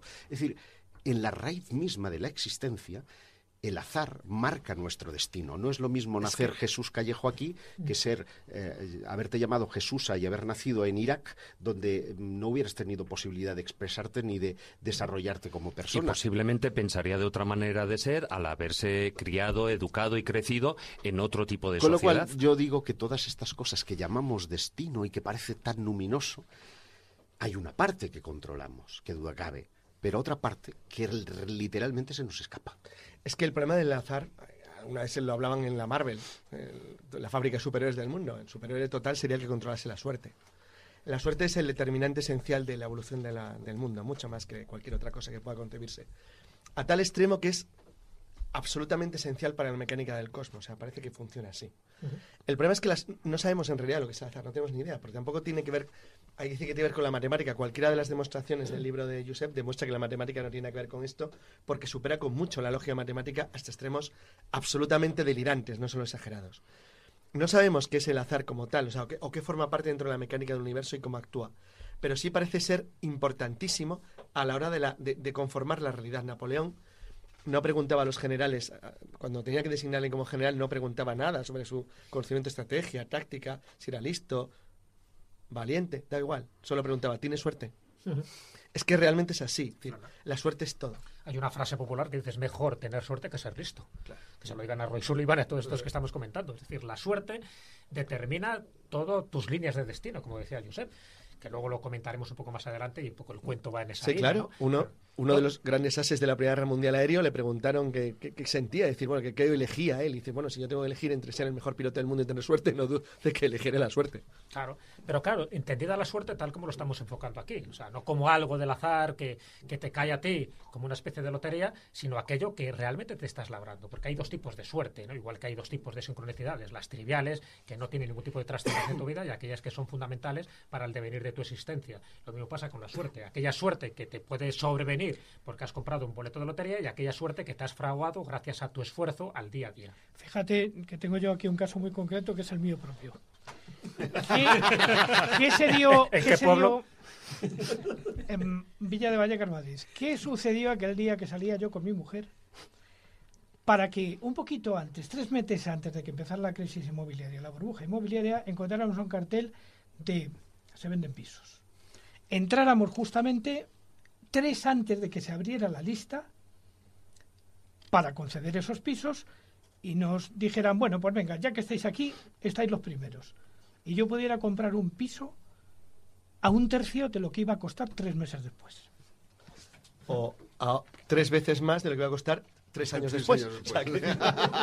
No, pero lo de fabricar nuestra propia realidad tiene su aquel. Yo os voy a contar un caso, que además expongo también en el libro, pero que es personal. Por eso digo que en cierta medida me desnudo. Durante el rodaje de la segunda temporada de Extraterrestres, la serie de Canal Historia, nos habíamos alejado de la carretera principal para ir a hacer unas tomas, unos planos, a la montaña de Montserrat. Hasta ahí todo normal. Suele haber un cachondeo y buen rollo entre la gente del equipo. Habían plantado trípode, cámara y Dani, el operador, me dice: oye, Josep, ¿te importaría acercarte hasta el coche y tomar un filtro polarizador? Sin ningún problema. Y cuando estoy en el coche cogiendo esto, me pasa por la cabeza una maldad. Y es: ¿y si les digo que me he dejado las llaves dentro y el cierre automático y nos ha dejado aquí en medio de la nada? Digo, igual me echo unas risas. Y en aquel preciso instante suena mi teléfono móvil. Y era Patricia, mi pareja, todos lo conocéis, histérica. ¿Dónde estás? ¿Dónde estás? Digo, estoy rodando con la tele. Joder, es que me he dejado dentro del coche las llaves y se ha cerrado y no puedo entrar. ¿Coincidencia? ¿Había materializado el arquetipo? Pues no lo sé. Que el destino es cruel. Tuvo que romper el coche, el cristal. ¿No? Tú pensabas reírte a costa de... Y la broma le costó. Le costó. El bonus malus. Bueno, yo creo que dentro de ese apartado, ¿no?, que estamos mencionando en el filandón, dentro de las sincronicidades literarias, como ves, todo está relacionado con todo, con lo cual es lo bueno de las tertulias. Para mí, la más sorprendente, no sé, para vosotros la que pensáis, hemos citado unas cuantas, pero para mí la más sorprendente es la de Lester del Rey, un autor prácticamente desconocido, un autor que le da por escribir una obra que es Un viaje a la luna, y que estamos hablando del año 1954 y que describe 2 elementos fundamentales que luego se producen en julio de 1969, que es la nave Apolón, en este caso el proyecto Apolo, y el comandante Astro, que es el primero que pisa la luna. Yo no sé eso cómo entenderlo, pero desde luego o tenía una máquina del futuro o algo. Es pasado. Que hay decenas de casos como ese. Lo interesante de la novela de ciencia ficción es que muchas veces aciertan de manera parcial, pero los elementos parciales en los que aciertan son extremadamente llamativos. Que es lo que son nombres propios, nombres de personas, nombre de programas, nombre de expediciones, nombre de naves. Esto es curioso porque es la sensación que tenemos de nuevo de que alguien siente una especie como de revelación y toca el futuro en un determinado punto. Muy breve, no lo suficiente como para conocerlo entero, pero sí lo suficientemente importante como para tener un análisis bastante grande. Es decir, ¿cuánta gente hace un libro, hablo antes de 1920, sobre la posibilidad de una guerra entre Japón y Estados Unidos? Pues son varios. Por ejemplo, Jack London, es decir, aparte del que hemos comentado de Robertson. Había gente que era una cosa que en perspectiva racional la puedes pensar. El problema no es que tú pienses en que una cosa puede ocurrir por pura lógica, sino las consecuencias que tiene tu pensamiento lógico sobre ti. Es decir, en el caso de la literatura está muy bien. Ahora voy a contaros 2 casos al revés porque son realmente llamativos y muy graciosos. Bill Kurtis. Bill Kurtis era un controlador aéreo canadiense. Trabajaba en Canadá en los años 70, 80 y él estaba obsesionado con que el mundo, la OTAN, canadiense al fin y al cabo, iba a una guerra con la Unión Soviética, el Pacto de Varsovia, inevitablemente. Entonces él, que era un hombre racional y sensato, se plantea que tiene que irse a algún lugar remoto, lo más perdido del mundo posible, hombre, si es posible que hable en inglés, donde poder esconderse cuando llegue el final, un lugar ahí aislado donde nada va a ocurrir. Y lo elige una isla remota que habla inglés, donde se puede perder para siempre. Y un día, en la pequeña isla en la que se ha establecido, unos años después, en el año 82, recibe una llamada del gobernador, un gobernador inglés por ahí perdido, que le dice: señor Kurtis, y decir, mire, es que ¿usted controla sobre temas de aeronavegación? Tal? Pues sí, yo era controlador aéreo en Canadá y entiendo de esto. ¿Usted puede destruir radiobalizas en un aeropuerto? Dice, las del nuestro. Sí, las puede destruir. Dice, ¿por qué? Dice, nos van a invadir dentro de 2 horas. estaba en las Malvinas. Entonces, el 2 de abril de 1982. O sea, un análisis lógico y racional para elegir un lugar remoto te lleva al mismo conflicto que tú quieres evitar, un caso mejor. Este es famosísimo, porque esto es una leyenda. Hay un economista americano muy conocido que en los años 20 finales fue uno de los que predijo el crack del 29.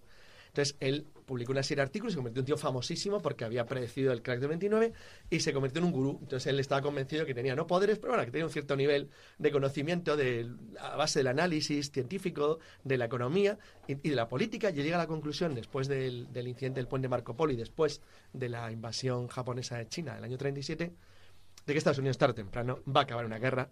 Primero con los japoneses y probablemente implicar una guerra en Europa, pero eso no se lo creía nadie en Estados Unidos en la época. Este tío está chalado, está loco. Dice, bueno, yo me piro, me voy a buscar una isla igual que hable inglés, lo más remota del mundo, donde no llegue nadie, aislado de todo, donde pueda vivir una vida tranquila y cuando todo esto se vaya a la porra, yo esté feliz. ¿Sabes qué isla eligió? Guadalcanal. Tiene un ojo. Sí, la Pues verdad casos es que como sí. este hay decenas. Igual que hay categorías que Jesús las conoce también muy bien y tú.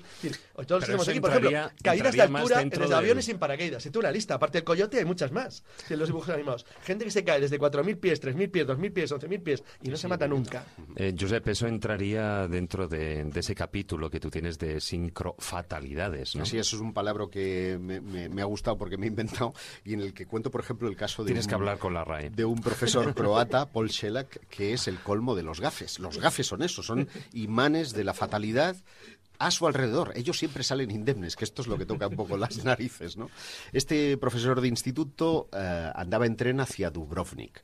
Y bueno, justo el vagón, bueno, el tren descarrila y justo el vagón en el que él viajaba cae por un precipicio y se inunda, o sea, cae en el fondo de un río, con lo cual la mortalidad se dispara. El único superviviente es él. 2 años más tarde, él promete no viajar nunca más en tren, se monta en un avión y en ese avión, lo que decía Carlos, es decir, se incendia el motor, se despresuriza la cabina, la puerta se abre, el tío sale despedido por ahí y gracias a eso salva la vida a pesar de caer de una altura descomunal. Cae en blando y ¡pum!, el tío se salva. El resto, 68 pasajeros muertos. 2 años más tarde, ni trenes ni aviones. Se monta en un coche. Tiene un choque frontal contra otro en una autopista. El tío en esta ocasión se quema el pelo y sale lesionado de un brazo, pero los 2 ocupantes del vehículo contra los que choca mueren. Así hasta 7 accidentes. Bueno, al final le toca la lotería, en 2007, le tocaron 4 millones de euros en la lotería croata.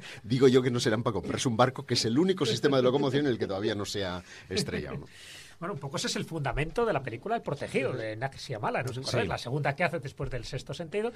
Y básicamente es eso, ¿no? El psicópata ese que está deseando buscar a gente que sale protegida de este tipo de accidentes porque cree que alguien tiene algún tipo de enzima o de propiedad o de célula que le puede a él hacer que perviva a lo largo del tiempo, ¿no? Porque en el fondo lo que se estaba buscando es la inmortalidad y él piensa, lo cual tiene su cierto fundamento, que hay personas que están como tocadas por la vara del destino, por la vara de los dioses. Base nos da la sensación de que parecen tocados por la vara del destino en un determinado elemento. Por ejemplo, el caso que va a contar Josep en los medios de transporte. Sí. Es decir, bueno, nosotros, creo que David también, conocemos un caso toledano que no vamos a contar aquí, de una persona que ha sobrevivido a los 3 grandes atentados de Occidente. Es decir, es algo asombroso, es decir, pero en primera persona. Es decir, ¿cómo es posible esto? Es decir, ¿cómo es posible que una persona esté en los 3 lugares en el mismo momento, vea cómo muere la gente a su alrededor y salga indemne siempre?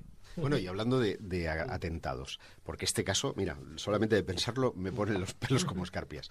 ¿Recordáis? 1991, Barrio de las Delicias, Zaragoza, 2 terroristas a bordo de un Opel Corsa con 32 kilos de amosal y su respectiva tornillería se averían a poco más de 1 kilómetro de la comisaría de Delicias y piden ayuda. Había un repartidor de la cerveza, de la zaragozana, y le dicen, oye, ¿nos ayudarías a empujar? Y el tío, pues, presto a ayudar, empuja y repara en que la matrícula del vehículo es su matrícula, la del R11. De los 400.000 habitantes que habían en Zaragoza en 1991, fueron a elegir al único que podía identificarlos. O sea, es una gran fatalidad para los terroristas, una gran suerte para todos los demás. Y eso también tiene que ver con lo que llamamos la justicia divina. Hay montones de casos de personas que parecen escaparse vilmente de aquellos sucesos que han provocado y que después, tarde o temprano, parece que la justicia, desde arriba, desde el cielo, y les acaba degollando, ¿no? Bueno, la justicia y a veces el destino, ¿no? A veces el destino, a quien de repente le dicen que va a fallecer en un accidente de avión y se pasa toda la vida viajando en tren, en coche, en barco, y de repente, vamos, no ve un avión ni en foto. Y de repente está tranquilamente en su casa de campo y le cae un avión encima, una avioneta. Accidente aéreo. Accidente aéreo, bueno, destino, un guiño del destino, de Dios, una de estas sincrofatalidades, no lo sé. Vamos con un poco de música y luego entraremos ya hemos hablado de las literarias y vamos con posiblemente mis preferidas, las científicas.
Una buena canción de Police, además con un título que, bueno, pues habla precisamente del tema del programa. Y estábamos hablando antes de esas sincronicidades científicas. Posiblemente, como decía, es uno de los temas que más me gustan dentro de lo que, bueno, pues de este trabajo, dentro de la temática de las sincronicidades y de las que cuentan coincidencias imposibles Josep Guijarro en el libro. Bueno, aquí cuentas como alrededor en general, tanto sincronicidades, coincidencias imposibles, literarias, científicas y tal, pero yo creo que una con la que podíamos empezar, posiblemente una muy sencilla, pero que hoy en día utilizamos prácticamente todos, es la del POSIT. Bueno, sí, hay un montón de casualidades y muy rápidas que se pueden contar en ese sentido. Los POSIT nacieron inicialmente para identificar los salmos de la Biblia y ahora están siendo utilizados pues como marcador para cualquier otra cosa, ¿no? O las patatas chips, que nacieron a raíz de que el dueño de un bar hacía las patatas muy gruesas y los clientes se cachondeaban, y entonces el tío, para gastar la broma, las cortó del grosor de una hoja de papel y triunfaron. Nacían así las patatas chips. Pero eso a mediados del siglo XIX. A mediados del siglo XIX. O si tú quieres, y este tiene una segunda parte personalizada por mí, McNamara es el creador de las tarjetas de crédito. El hombre estaba en un restaurante con otros comensales y resulta que estaba hablando de un tipo del banco que no podía pagar sus facturas cuando pide la cuenta y se da cuenta, valga la redundancia, que se ha dejado la cartera en casa. Entonces le deja una tarjeta al restaurador diciendo: mira, te pongo aquí el importe y esto te vale como tarjeta para que yo te lo pague. Bueno, pues así nace Diners Club, el club de cenas, el club de comensales. La primera tarjeta de crédito del mundo. Y estaba contando esa experiencia ahí, cuando de repente suena el mensajito de la bandeja de entrada de correo electrónico, porque lo tengo encendido en el ordenador mientras escribo. Y es una nota de prensa de Global diciendo que Diners Club es la... Y bueno, no me lo puedo creer que esté escribiendo esto y me venga en la bandejita con la nota de prensa, ¿no? Estas son las serendipias. Hay algunas muy graciosísimas. Por ejemplo, hay una prueba médica que se llama la prueba de... bueno, ahora no recuerdo el nombre de la prueba. Son dos polacos que descubren el Proteus X, que es, digamos, el agente del tifus. Pero en realidad es un falso positivo, con lo cual resulta que ellos no descubrieron realmente cuál era el causante del tifus, pero la prueba sigue existiendo para su detección. El caso es que dos doctores polacos, a raíz de este descubrimiento y sabiendo que hacían falsos positivos, engañaron a los nazis, salvando miles de vidas de un pueblo de Polonia, porque los nazis tenían muchísimo miedo al tifus y inocularon este Proteus X con la intención de que dieran falsos positivos y dejaran tranquila a esa población. De ese modo, por casualidad, por mágica serendipia, salvaron miles de vidas. Muchas veces en esas serendipias científicas, ¿no?, es investigadores que están buscando en una línea de investigación, están buscando un tema particular y a lo largo de esa búsqueda se encuentran con otras cosas que por casualidad, ¿no?, pues sirven o son verdaderos descubrimientos, ¿no? Y antes he empezado con el tema del POSIT, ¿no?, como un guiño, pero es que realmente, eso era un científico de 3M, de la marca famosa que sacó los POSIT, el que, ellos están intentando hallar lo que es un adhesivo determinado que sea muy fuerte, potente, y de repente, en esas pruebas, pues le sale un churro. Le sale un producto que realmente es un churro y que lo dejan ahí de lado. Es cierto que empezaron como tú bien apuntabas, con el tema de las Biblias, pero este científico se lo lleva a casa y llega un momento que necesita, como tú bien decías, poner una serie de notas en la Biblia. Y no se le ocurre otra cosa de como el pegamento ese que habían intentado inventar era un churro, pues ponerle un poquitín para que no se cayeran las hojas. Ahí es donde surge, fíjate, la tontería, ¿no? Ese guiño del destino, esas sincronicidades que hacen que cuando ellos están buscando una cosa, utilizan un producto, acaban encontrando un producto que realmente hoy en día utiliza todo el planeta. Sirve para otra cosa. Entre las serendipias científicas hay una que me encanta, de la que es protagonista René Descartes, que el hombre, por cuestiones de salud, pasaba muchas horas en cama. Y resulta que había una mosca que estaba tocándole las narices y debía de estar muy aburrido porque el tío dice, ¿cómo podría calcular el lugar que ocupa en el espacio la mosca en todo momento? Y así nacen las coordenadas X, Z, Y que utilizamos en la aritmética, es decir, de la necesidad de ver dónde se encuentra el díptero en todo momento, ¿no? Los abscisos y las coordenadas. O el Galileo Galilei, que estando también en una misa que era un tostón, el hombre está viendo que las lámparas oscilan, entonces se inhibe del sermón del cura, empieza a hacer sus cálculos y empieza a montar un sistema de poleas en su casa, gracias al cual saca también el movimiento pendular. Es decir, hay cosas verdaderamente sorprendentes. O Newton, cuando le cae la manzana... Los gemelos de la H, del aluminio. Sí, luego lo comentaré, es verdad.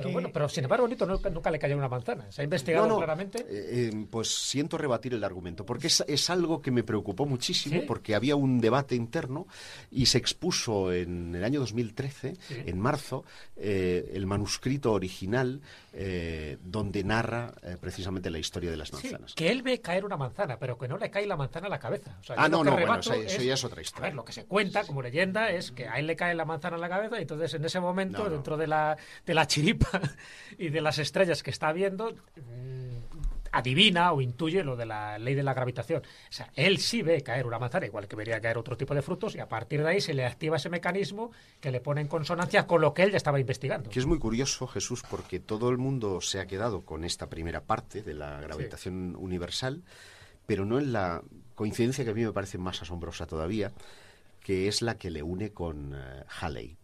Edmund Halley tenía un importante trabajo, que era determinar la órbita de los meteoritos que llegaban a la Tierra, y él estaba muy preocupado por el cometa Halley. Se preguntaba si podía ser el mismo meteorito.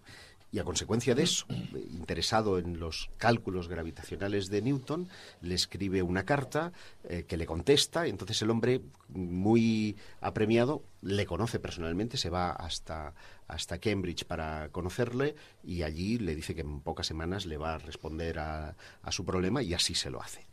Surge una amistad de ese contacto, sin el cual seguramente la ley de la gravitación universal no hubiera sido imputada a Newton, sino a Hooke, otro que competía al mismo tiempo con él, y que la Academia de Ciencias no tenía dinero, y fue Halley quien pagó los Principia, el libro que hizo mundialmente famoso a Newton. Matemáticas. Efectivamente, los pagó Halley de su bolsillo a 6 chelines. Si no, seguramente estaríamos hablando de la ley de la gravedad de Hooke y no de Newton. A mí el que me gusta mucho es el de Albert Hoffman, cuando de repente, después de hacer una serie de experimentos con una serie de frasquitos donde estaba trabajando con el ácido lisérgico, en uno en concreto, la tartrato dietilamina del ácido lisérgico de polaridad de Brógida número 25, se le cae y le queda derramado encima de una mesa. Entonces lo coge y lo prueba con el dedo. Te ha faltado decir que la mujer le dijo que no hiciera experimentos en casa. Eso es verdad. O que los hiciera con gaseosa. Pero efectivamente, a partir de ese momento empieza a sentir una serie de cosas muy complicaditas y tal, una serie de alucinaciones auditivas, visuales, de todo tipo, y va y descubre lo que luego sería el LSD. Que en principio se pensó que podía tener algo que ver con la génesis de la esquizofrenia, pero luego se ha demostrado que no era nada más que otro alucinógeno. Alucinó en colores, además. Yo creo que la primera serendipia, un poco los pongo aquí, sería la de Arquímedes, ¿no? Sí, claro. Estaba ahí en la bañera, en Siracusa. El Eureka, que todavía 2000 años después seguimos diciendo. Y el famoso Eureka. Yo creo que esa es la primera, porque... Pero claro, habría que distinguir dos tipos de serendipia o dos tipos de descubrimientos científicos. Aquellos que son accidentales, es decir, el científico de turno no lo estaba buscando, pero lo encuentra. El de la penicilina, el descubrimiento de la penicilina, por ahí en que sería uno de ellos. Incluso la vacuna de la viruela, también, de Edward Jenner, también se marcaría. Y luego estaría el otro, el que se dan una serie de circunstancias en las que el científico está totalmente obsesionado por la resolución de ese problema, y a raíz, normalmente de un sueño o de una inspiración o de una visión, pues encuentra la solución que determina perfectamente pues ese elemento químico que estaba detrás de él. Y digo elemento químico porque hay varios que se atribuyen a la serendipia. Estoy hablando, por ejemplo, de la radiactividad de Becquerel, o la del oxígeno, o el fósforo, por ejemplo. Mientras él estaba haendo pruebas con la orina, al final aparece el fósforo. O el caso de Niels Bohr también. El de Niels Bohr, por ejemplo, con la estructura del átomo, el yodo, el helio, los gases nobles, el óxido nitroso, el éter como anestésico, en fin, cantidad de ellos. Pero, por decir uno, ¿no? Porque yo creo que todos tenemos uno favorito, el que antes comentó Carlos, que era el de los gemelos. Es que ese es asombroso, ¿verdad? Me parece increíble, sí. El de los gemelos del aluminio. Estamos hablando no del que descubre el aluminio, sino el que descubre un procedimiento comercial para que el aluminio sea más rentable y para que lo puedas utilizar prácticamente en todos los enseres de la cocina.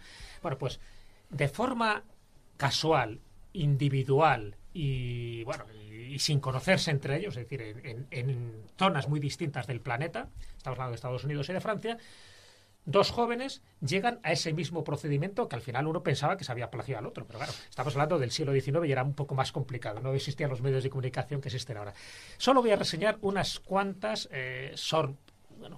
anomalías, o en este caso, elementos sorpresivos o casuales que se dan en estas dos personas, que les llaman así, los gemelos del aluminio. Los dos tenían la misma edad al realizar este descubrimiento. Los dos tenían 22 años, justo, para que se fue también un detonante.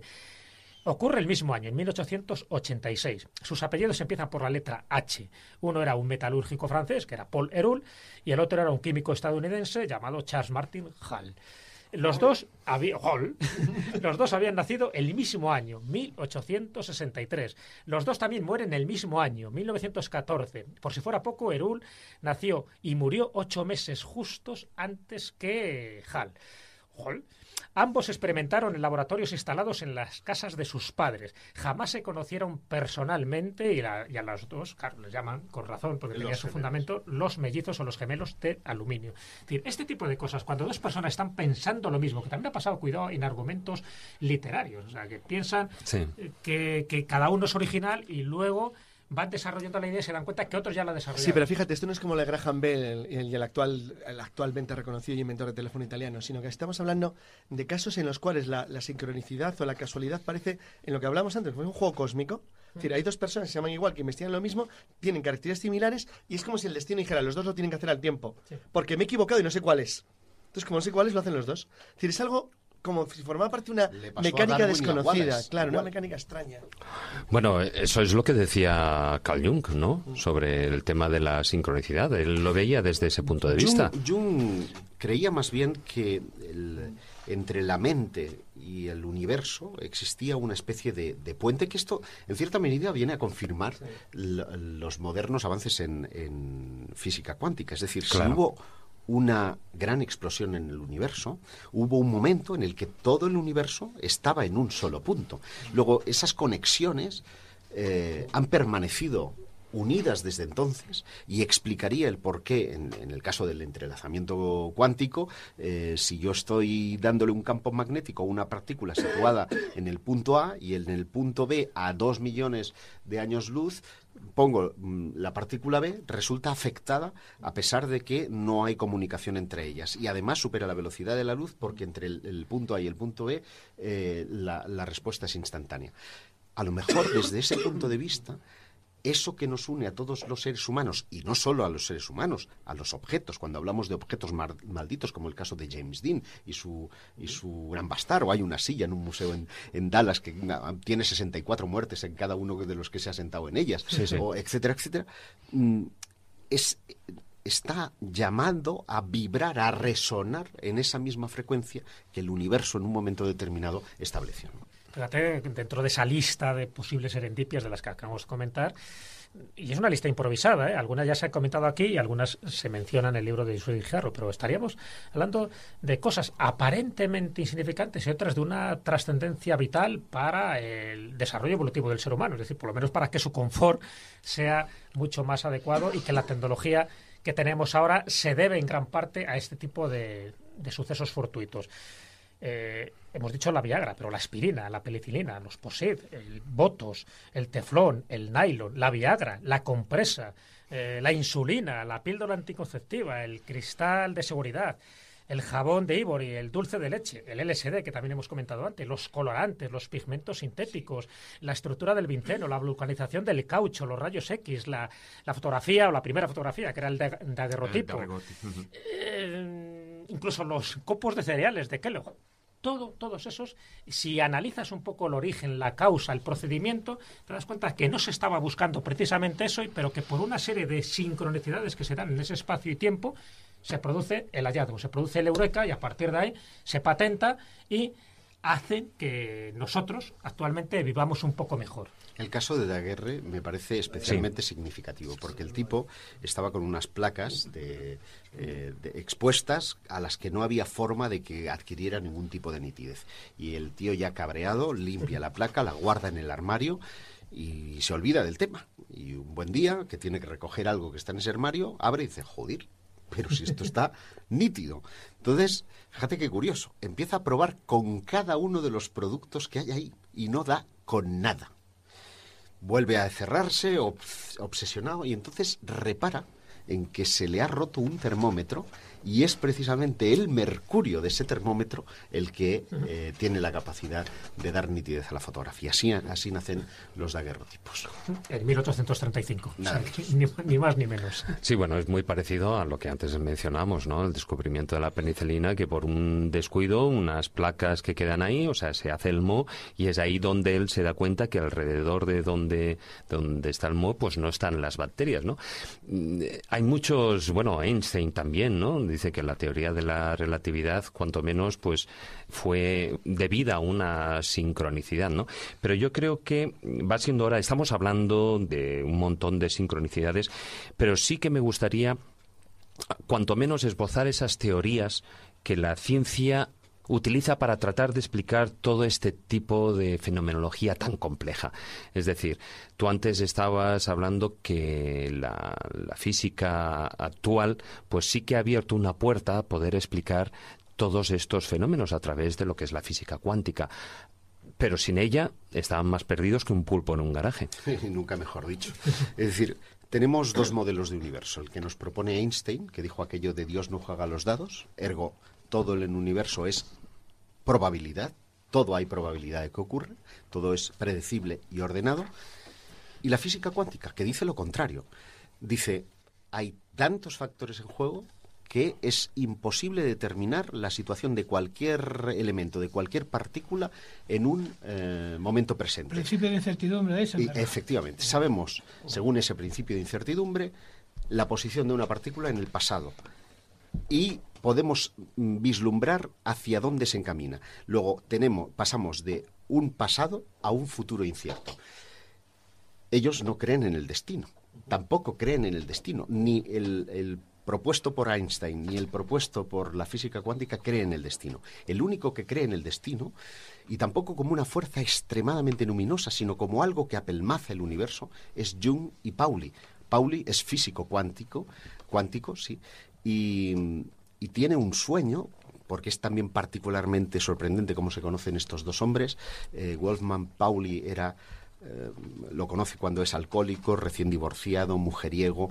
Es que resulta que en solo 6 meses se casa con una cabaretera, le ha puesto los cuernos con todo bicho viviente y el tío se deprime, se da el alcohol, empieza a tirarse a todo lo que se menea y termina yendo a la consulta de Jung, que por cierto no lo quiere atender personalmente y lo pasa a unos alumnos, con lo cual los alumnos dicen, oye, está teniendo usted que está trabajando ahora con esto de los arquetipos y los sueños, a lo mejor le convendría.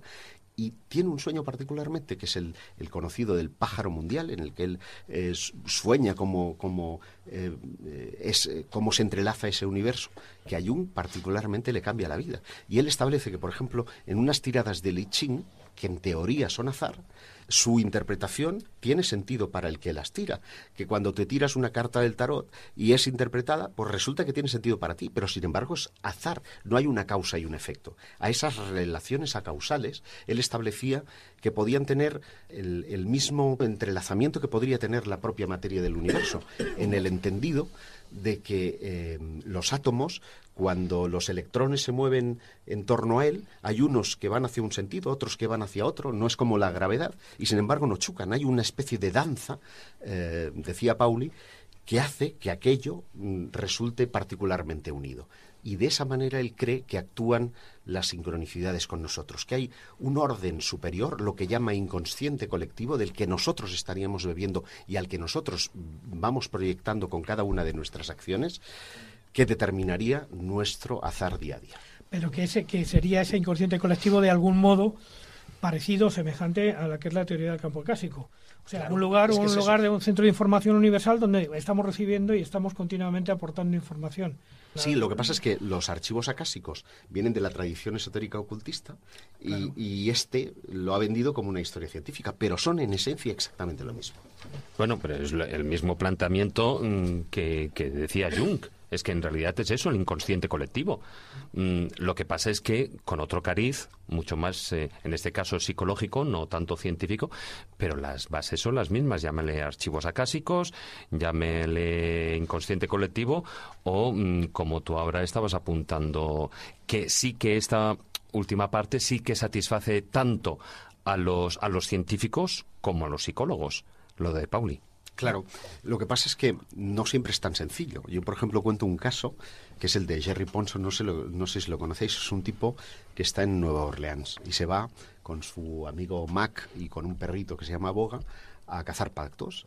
Se van en el barco 5 kilómetros a ver si bien avistan ahí algún pato, pero desoyen las órdenes del servicio de meteorología que determinaban que el mar iba a estar muy picado, que había niebla y que sufrirían un temporal. Y así es, un golpe de mar con una mala ola les da la vuelta a la embarcación y solamente se quedan con un remo que logran clavar en el fondo y asirse al mismo a esperar a ver qué ocurre. El perro lo pierden entre la niebla y el tipo se debate entre si ir nadando hasta la orilla para pedir ayuda y que vengan por el amigo. El amigo tenía una diferencia de edad considerable, o quedarse con él dándole ánimos. Estamos hablando pleno mes de diciembre, el hombre empieza a caer en hipotermia, le ve cada vez peor y, sin ser creyente, Jerry mira al firmamento y dice: Dios mío, dame una segunda oportunidad, mándame un barco. Y en menos de un minuto ve dibujarse una cruz en medio de la niebla, era la cruceta de un barco. Él inicialmente piensa que entra en shock, cree que ha tenido una visión mística. Ha llamado a teletaxi. Y de repente piensa: Dios mío, estoy a ras del agua, con niebla, aquí no nos va a ver nadie. Qué casualidad, el único elemento que tienen, que es el lo utiliza como mástil, ata la camisa al mismo, hace señales y logran identificarlos y llevarlos a bordo. ¿Sabéis cómo se llamaba el barco? Segunda oportunidad. Si eso no es una señal. El hombre, por cierto, se ha hecho cura y ahora da misas en una iglesia de Nueva Orleans. Yo creo que ahí está un poco la clave, ¿no? Porque yo, cuando definió todos esos principios de conexiones no casuales, lo definió como sincronicidad, y a partir de ahí pues fraguó muy bien esta frase. La mayoría de las personas han intentado buscar como una explicación. Yo creo que el error sería un poco decir que son acontecimientos fortuitos sin más. Es decir, cuando nos damos cuenta que no ha pasado a una persona ni a dos, sino toda la humanidad, cuando hablas con unos y con otros, tienen este tipo de guiños del destino, de estas sincronicidades, te das cuenta de que hay algo que está funcionando, que es verdad que no es evaluable, que no es computable con un método científico, pero que está pasando, ¿no? Incluso Arthur Koestler, que fue uno de los que también lo investigó y el que definió lo del ángel de la biblioteca, él hablaba de que eran chistes del destino. No me extraña, ¿no? Y muchos han intentado justificar este tipo de sincronicidades en la vida de una persona como un sincrodestino. Es decir, que en el fondo todos estamos marcados por unas directrices, eso no quiere decir que el destino esté escrito, pero estamos marcados por unas directrices y son como balizas que nos van indicando cuál es nuestro camino correcto. Cuando no es el camino correcto, ya esas casualidades nos indicarán que son más bien sincrofatalidades, por utilizar el término, Josep, que utilizas en tu libro, son las que nos están indicando de que por ahí no vamos. Es decir, si siempre te está cayendo un rayo, ten cuidado, no vayas al mismo árbol, no vayas al mismo bosque, quiere decir que algo te está pasando, ¿no? Y si te da la vida una segunda oportunidad, como esta anécdota que has contado, es para tomarla en cuenta. De ahí que se den muchísimos nombres, por ejemplo, como el de coincidencias significativas, ese sincrodestino que hablaba Deepak Chopra, y que sí que me parece interesante, ¿no? Incluso Schopenhauer, que fue otro de los que lo investigó dentro de ese marco filosófico, decía que era un reflejo de la armonía preestablecida del universo. Es decir, que yo creo que cualquier persona con cierta sensibilidad que mire en su interior o que sencillamente escuche los testimonios de las personas que le rodean, automáticamente se tiene que dar cuenta de que hay una serie de señales, de guiños, de chistes, o como lo quieras llamar, o como yo lo llamo, triquiñuelas del espacio-tiempo, que nos están diciendo si el camino, si el destino, si la línea temporal que estamos siguiendo es la correcta o no es la correcta. Si no nos queremos dar cuenta, no te preocupes, ya ocurrirá algo. De hecho, la mayoría de los investigadores, como Arthur Koestler, decía que casi siempre esto ocurría en momentos de crisis, en momentos de ansiedad. Dice, nunca he encontrado más sincronías que durante la Segunda Guerra Mundial. porque precisamente en momentos de crispación donde el dolor es tan extensivo y tan intensivo, es cuando la gente empieza a ver sincronías, premoniciones, sueños de todo tipo, que de alguna forma hace que las piezas de ese puzzle empiecen a encajar. Ojo, si no tienes ojos para ver, de nada sirven las señales, ya puedes ver un stop que te lo vas a saltar. Pero yo creo que en un momento de ansiedad o cuando estás escribiendo un libro de estas características, Josep, te ocurren muchísimas cosas de este tipo. Sencillamente hay que tener las antenas desplegadas para darte cuenta. Pero no cabe la posibilidad de que esas cosas ocurran igualmente. Eso es como cuando tenemos una herida, nos hacemos un corte en un dedo y de repente es que parece como que todos que los todo el mundo golpes, se corta el dedo. No, que todos los golpes te van al dedo. Lo que ocurre es que en ese momento tú eres consciente. Eso es del parte de dedo. la ley de Murphy. No, Es parte realmente- del sistema de atención reticular ascendente, Claro, que es el que exactamente. hace que Tú cuando una mujer está embarazada, vea embarazadas por todos lados y cuando tú Porque te... se fija especialmente. Porque te fijas. O sea, tú te están dando golpes en la mano, en el dedo constantemente para coger una cosa, cerrar el ordenador, coger el micro, cualquier movimiento. Lo que ocurre es que como tienes el corte, eres consciente de ello. Y es lo que estabas apuntando tú, Jesús. Lo que me imagino que en gran medida te habrá pasado a ti, Josep, haciendo el libro. No es que esas sincronicidades, esas coincidencias extrañas te hayan ocurrido especialmente lo que realizando el haces- libro, sino que eres más consciente Lo que de ello. haces es darle sentido a una serie de patrones. Los patrones están ahí y hay quien los ve y hay quien no los ve. Esto ha sido incluso sujeto a experimentación en Gran Bretaña. Hay un especialista en la suerte que se llama Wiseman y que estaba convencido de que fabricamos nuestra suerte en la línea de pedir voluntarios que se sintieran talismanes y voluntarios que fueran pesimistas. Y les dio a todos un periódico en el que había inserto un falso anuncio que decía: dígale al experimentador que lo ha visto y cobre 250 libras. Bueno, pues entre los pesimistas ni uno dio con él. En cambio, entre los que iban talismán, pues la mayoría dieron con las 250 libras. Lo cual que significa que nosotros abrimos nuestra percepción dependiendo del entorno, de nuestra psicología, de la conducta, de la cultura, de un montón de factores que hacen que una persona esté buscando eternamente el amor de su vida, porque cuando va a la discoteca lo único que hace es concentrarse en las chicas que quiere que sean su Morenas. objetivo, Sí. y otros van a la discoteca y van a hacer amigos, y encuentran chicos y chicas, y de ellos, de esos contactos, al final sale el amor de su vida, ¿no? Ese es la clave que yo creo que hay que tener frente a las coincidencias. Desplegar velas. Eso sí, si eres una persona ordenada, que te levantas, haces siempre lo mismo, te acuestas y no has hecho nada, pues no tienes lugar a la coincidencia. Sin embargo, en las profesiones liberales, que tenemos más tiempo, nos fijamos más en las cositas y tal, es cuando verdaderamente tenemos esa posibilidad de seducirnos por la magia del universo. ¿Y qué ocurre cuando precisamente esa magia del universo tiene que ver con una sincronicidad numérica? ¿Qué pasa con esas personas que están obsesionadas por un determinado número? Y es verdad que cuando mira su biografía parece que está condicionado por ese número, que puede ser el 13, puede ser el 11, puede ser el 23. O el 23, o el 28, o el 11-11. Sí, hay incluso una clave Pero he citado tres internacional. números en concreto que parece que tienen una cierta Propensión. Sí, propensión a producirse, ¿no? Incluso hay una película que se llama El número 23. Tanto el 13, que dice que la vida de Richard Wagner, por ejemplo, está marcada por el 13, por el 23 y por el 11, bueno, con lo del 11M y lo del 11S ni te cuento, ¿no? Es cierto que hay gente que está un poco marcada también por esa numeración. Bueno, no sé si marcada, pero en cualquier caso sí prestan una atención determinada. De hecho, mi editora contaba precisamente la persistencia del número 28 en la vida y la muerte de algunos familiares de su vida. Y hay personas que se han visto perseguidas por un determinado número en mil y una circunstancias. Ya no sé si es tanto que el número les persigue a ellos o que la atención que le quiere prestar al número, de manera que nos predispone a que eso vaya a desencadenar algún acontecimiento. Tenemos 5 minutos para el filandón, para terminarlo. Y hacemos una breve pausa y sí que me gustaría que me contarais, al menos después de esta pausa de la música, algunas experiencias personales. Tú, Josep, ya nos has contado unas cuantas, pero sé que hay alguna muy suculenta en el tintero.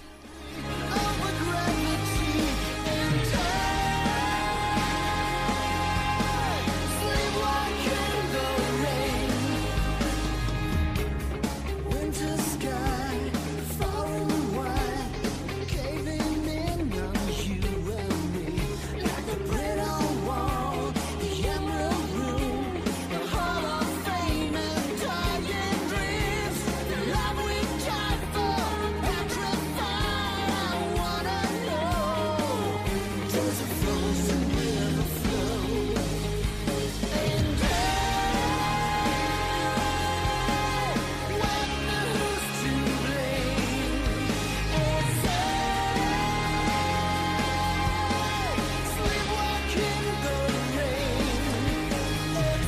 estamos aquí a micrófono cerrado echando a los chinos a ver quién le tocaba primero.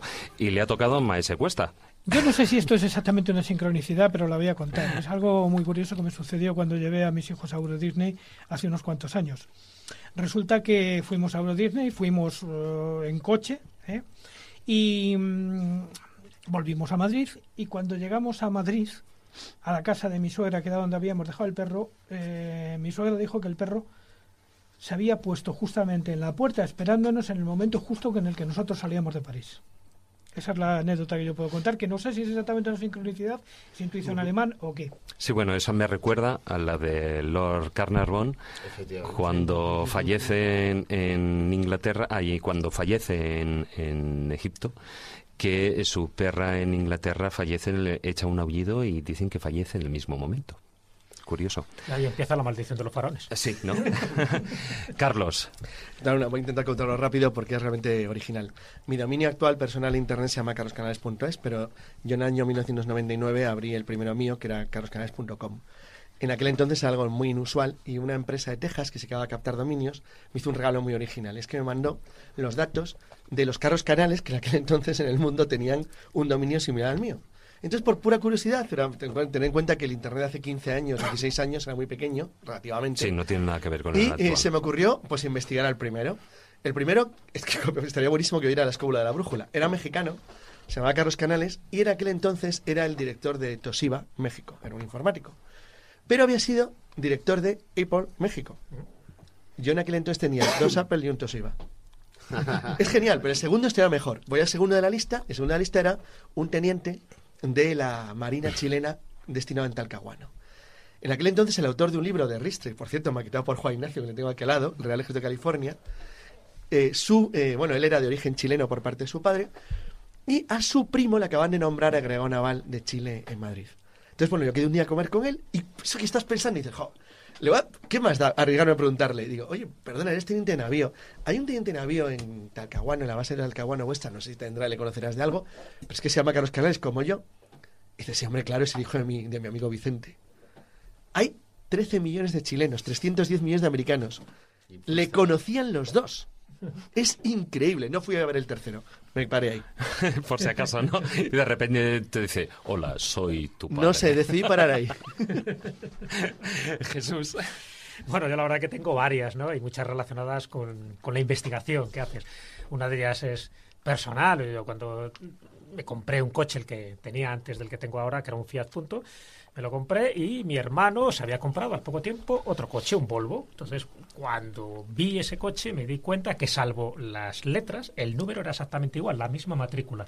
Cuando dije, bueno, ¿cuántas posibilidades hay de que alguien que se compra un coche en Granada y otro se lo compre en Madrid de distinta marca, de distinta fábrica, al final coincidamos en los mismos números, ¿no? Bueno, curioso y un poco ese sincrodestino.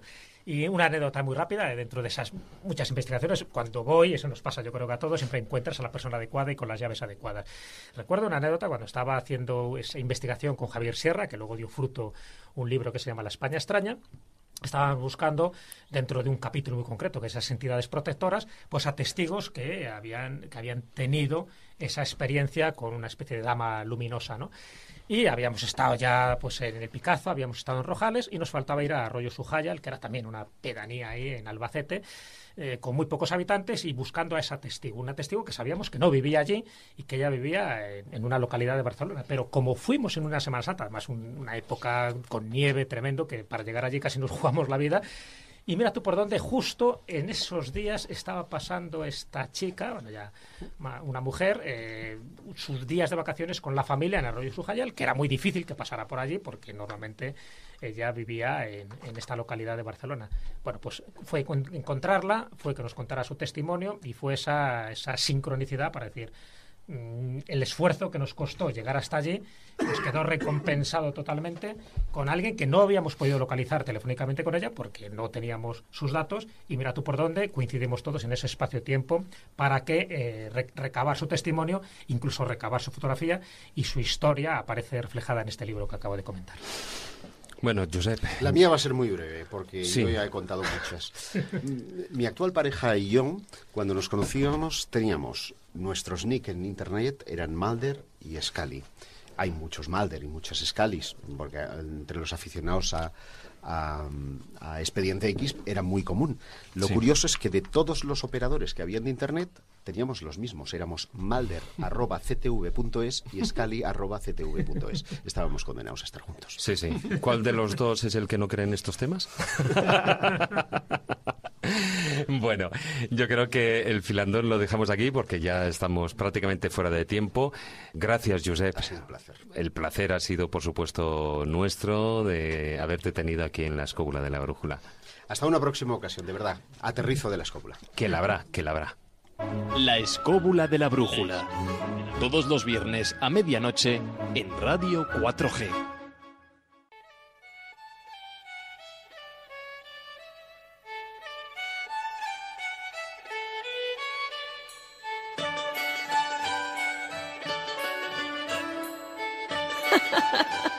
Los cuentos de Callejo.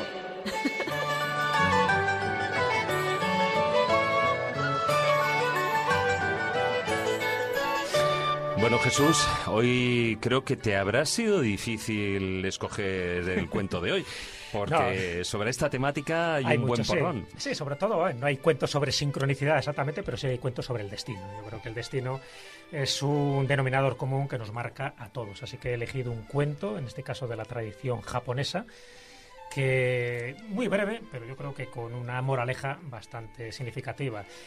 El cuento habla de un gran general japonés llamado Nobunaga. Él había tomado la decisión de atacar al enemigo a pesar de que sus tropas pues eran inferiores en número, algo que a su ejército no le gustaba mucho porque sabían que iban directamente a una derrota, ¿no? Pero bueno, como el general Nobunaga sabía perfectamente el ánimo que tenían sus soldados, lo que hace es que se detiene delante de un santuario sintoísta y declara a sus guerreros: voy a recogerme y voy a pedir ayuda a los kamis, que es una especie de dioses tutelares. Después lanzaré una moneda al aire y si sale cara, vamos a vencer en la batalla, y si sale cruz, vamos a perder. Así que estamos en las manos del destino. Claro, esto no tranquiliza demasiado a su ejército, pero es cierto que al cabo de un rato, después de haberse recogido en este santuario sintoísta, Nobunaga sale del templo, arroja una moneda al aire, cae en el suelo y mira tú por dónde cae: cara. Al salir cara, la moral de las tropas se inflama de golpe. Los guerreros, al final convencidos de su triunfo, entran con arrojo en la batalla y efectivamente acaban ganando la batalla rápidamente. Después de la victoria, la ayuda de campo del general le dice: nadie puede cambiar el destino, esta victoria inesperada es una nueva prueba. Y le dice el general: ay, quién sabe. Y sabes lo que le enseña en ese momento: la moneda que tiene la cara por los dos lados. Evidentemente, yo creo, él sabía perfectamente lo que era la moral, lo que era el destino, sabía perfectamente que necesitaba ese acicate, las tropas suficientes para que pudieran ganar. Un poco lo que decía William Shakespeare: el destino es el que baraja las cartas, pero nosotros somos los que jugamos esas cartas. Claro, me podías preguntar, ¿realmente el destino está escrito, como tú has dicho un poco a lo largo de este programa? Y yo os pongo un poco diciendo mi colofón o mi pequeña moraleja a este cuento. Yo creo que una cosa es el destino y otra cosa es que estemos predestinados. Yo entiendo que dentro de nuestra línea temporal, de nuestra línea de destino, se puede cambiar gracias a nuestro libre albedrío. Yo creo que es verdad que tenemos un destino que cumplir en este planeta, pero no quiere decir que estemos abocados fatalmente a cumplir ese destino. Gracias al libre albedrío, en un momento determinado nosotros podemos elegir. Es decir, en cada momento tenemos decisiones. Elegimos toda aquella que nos parece la más favorable. Poder estar aquí o en otra parte. Pero ojo, cuidado. Cada destino que elijamos, cada alternativa de vida, cada línea de tiempo, nos marca unas consecuencias y por lo tanto nos marca cada elección un determinado futuro. Hay que saber elegir. Nuestro destino lo podemos cambiar para mejor, pero siempre y cuando tengamos en esa moneda las dos caras. Y no es un truco, podemos hacer trampas a nosotros mismos, pero tú no puedes hacer trampas a la vida. Hay que saber jugar nuestras cartas y para saber jugar nuestras cartas tenemos que ser conscientes, ese nombre que acabamos de repetir tantas veces en este programa, tenemos que ser conscientes de lo que somos para qué estamos aquí y cuál es nuestra misión de vida. Y a partir de ahí te puedo asegurar que nosotros podemos cambiar nuestro destino para mejor y toda gente que nos rodea también puede ir a mejor, porque sencillamente nosotros somos la medida de todas las cosas, como decía un gran filósofo griego. Bueno, pues intentaremos ser positivos. Siempre al final la condición es esa. Tenemos en nuestras manos el destino. Pues hagamos de él un mundo mejor. Por supuesto.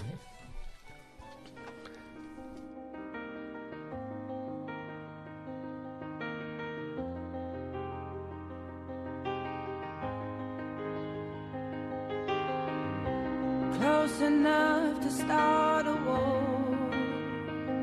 All that I have is on the floor. Bueno, pues hasta aquí ha llegado el programa. Carlos Canales, que ya se te están cerrando las persianas. Sí, muy estoy buenas viendo ya. noches. Buenas noches. Maese Cuesta, muy buenas noches. Buenas noches a todos. Jesús, muy Un buenas placer, noches. como siempre, un abrazo. Otro para ti. Y a todos vosotros, queridos oyentes, bueno, pues gracias por acompañarnos. Os recordamos, como hago siempre, nuestra presencia en las redes sociales. En Facebook, nuestro grupo es La Escóbula de la Brújula. En Twitter, nuestro perfil es @laescóbula7. Y, por supuesto, también nuestra página web, laescóbula.com. Buenas noches, amigos. Y no os lo olvidéis, tratar de ser felices e ilustraros. Hasta la próxima semana. All you think you gave me is time to say goodbye to turning tables, to turning tables.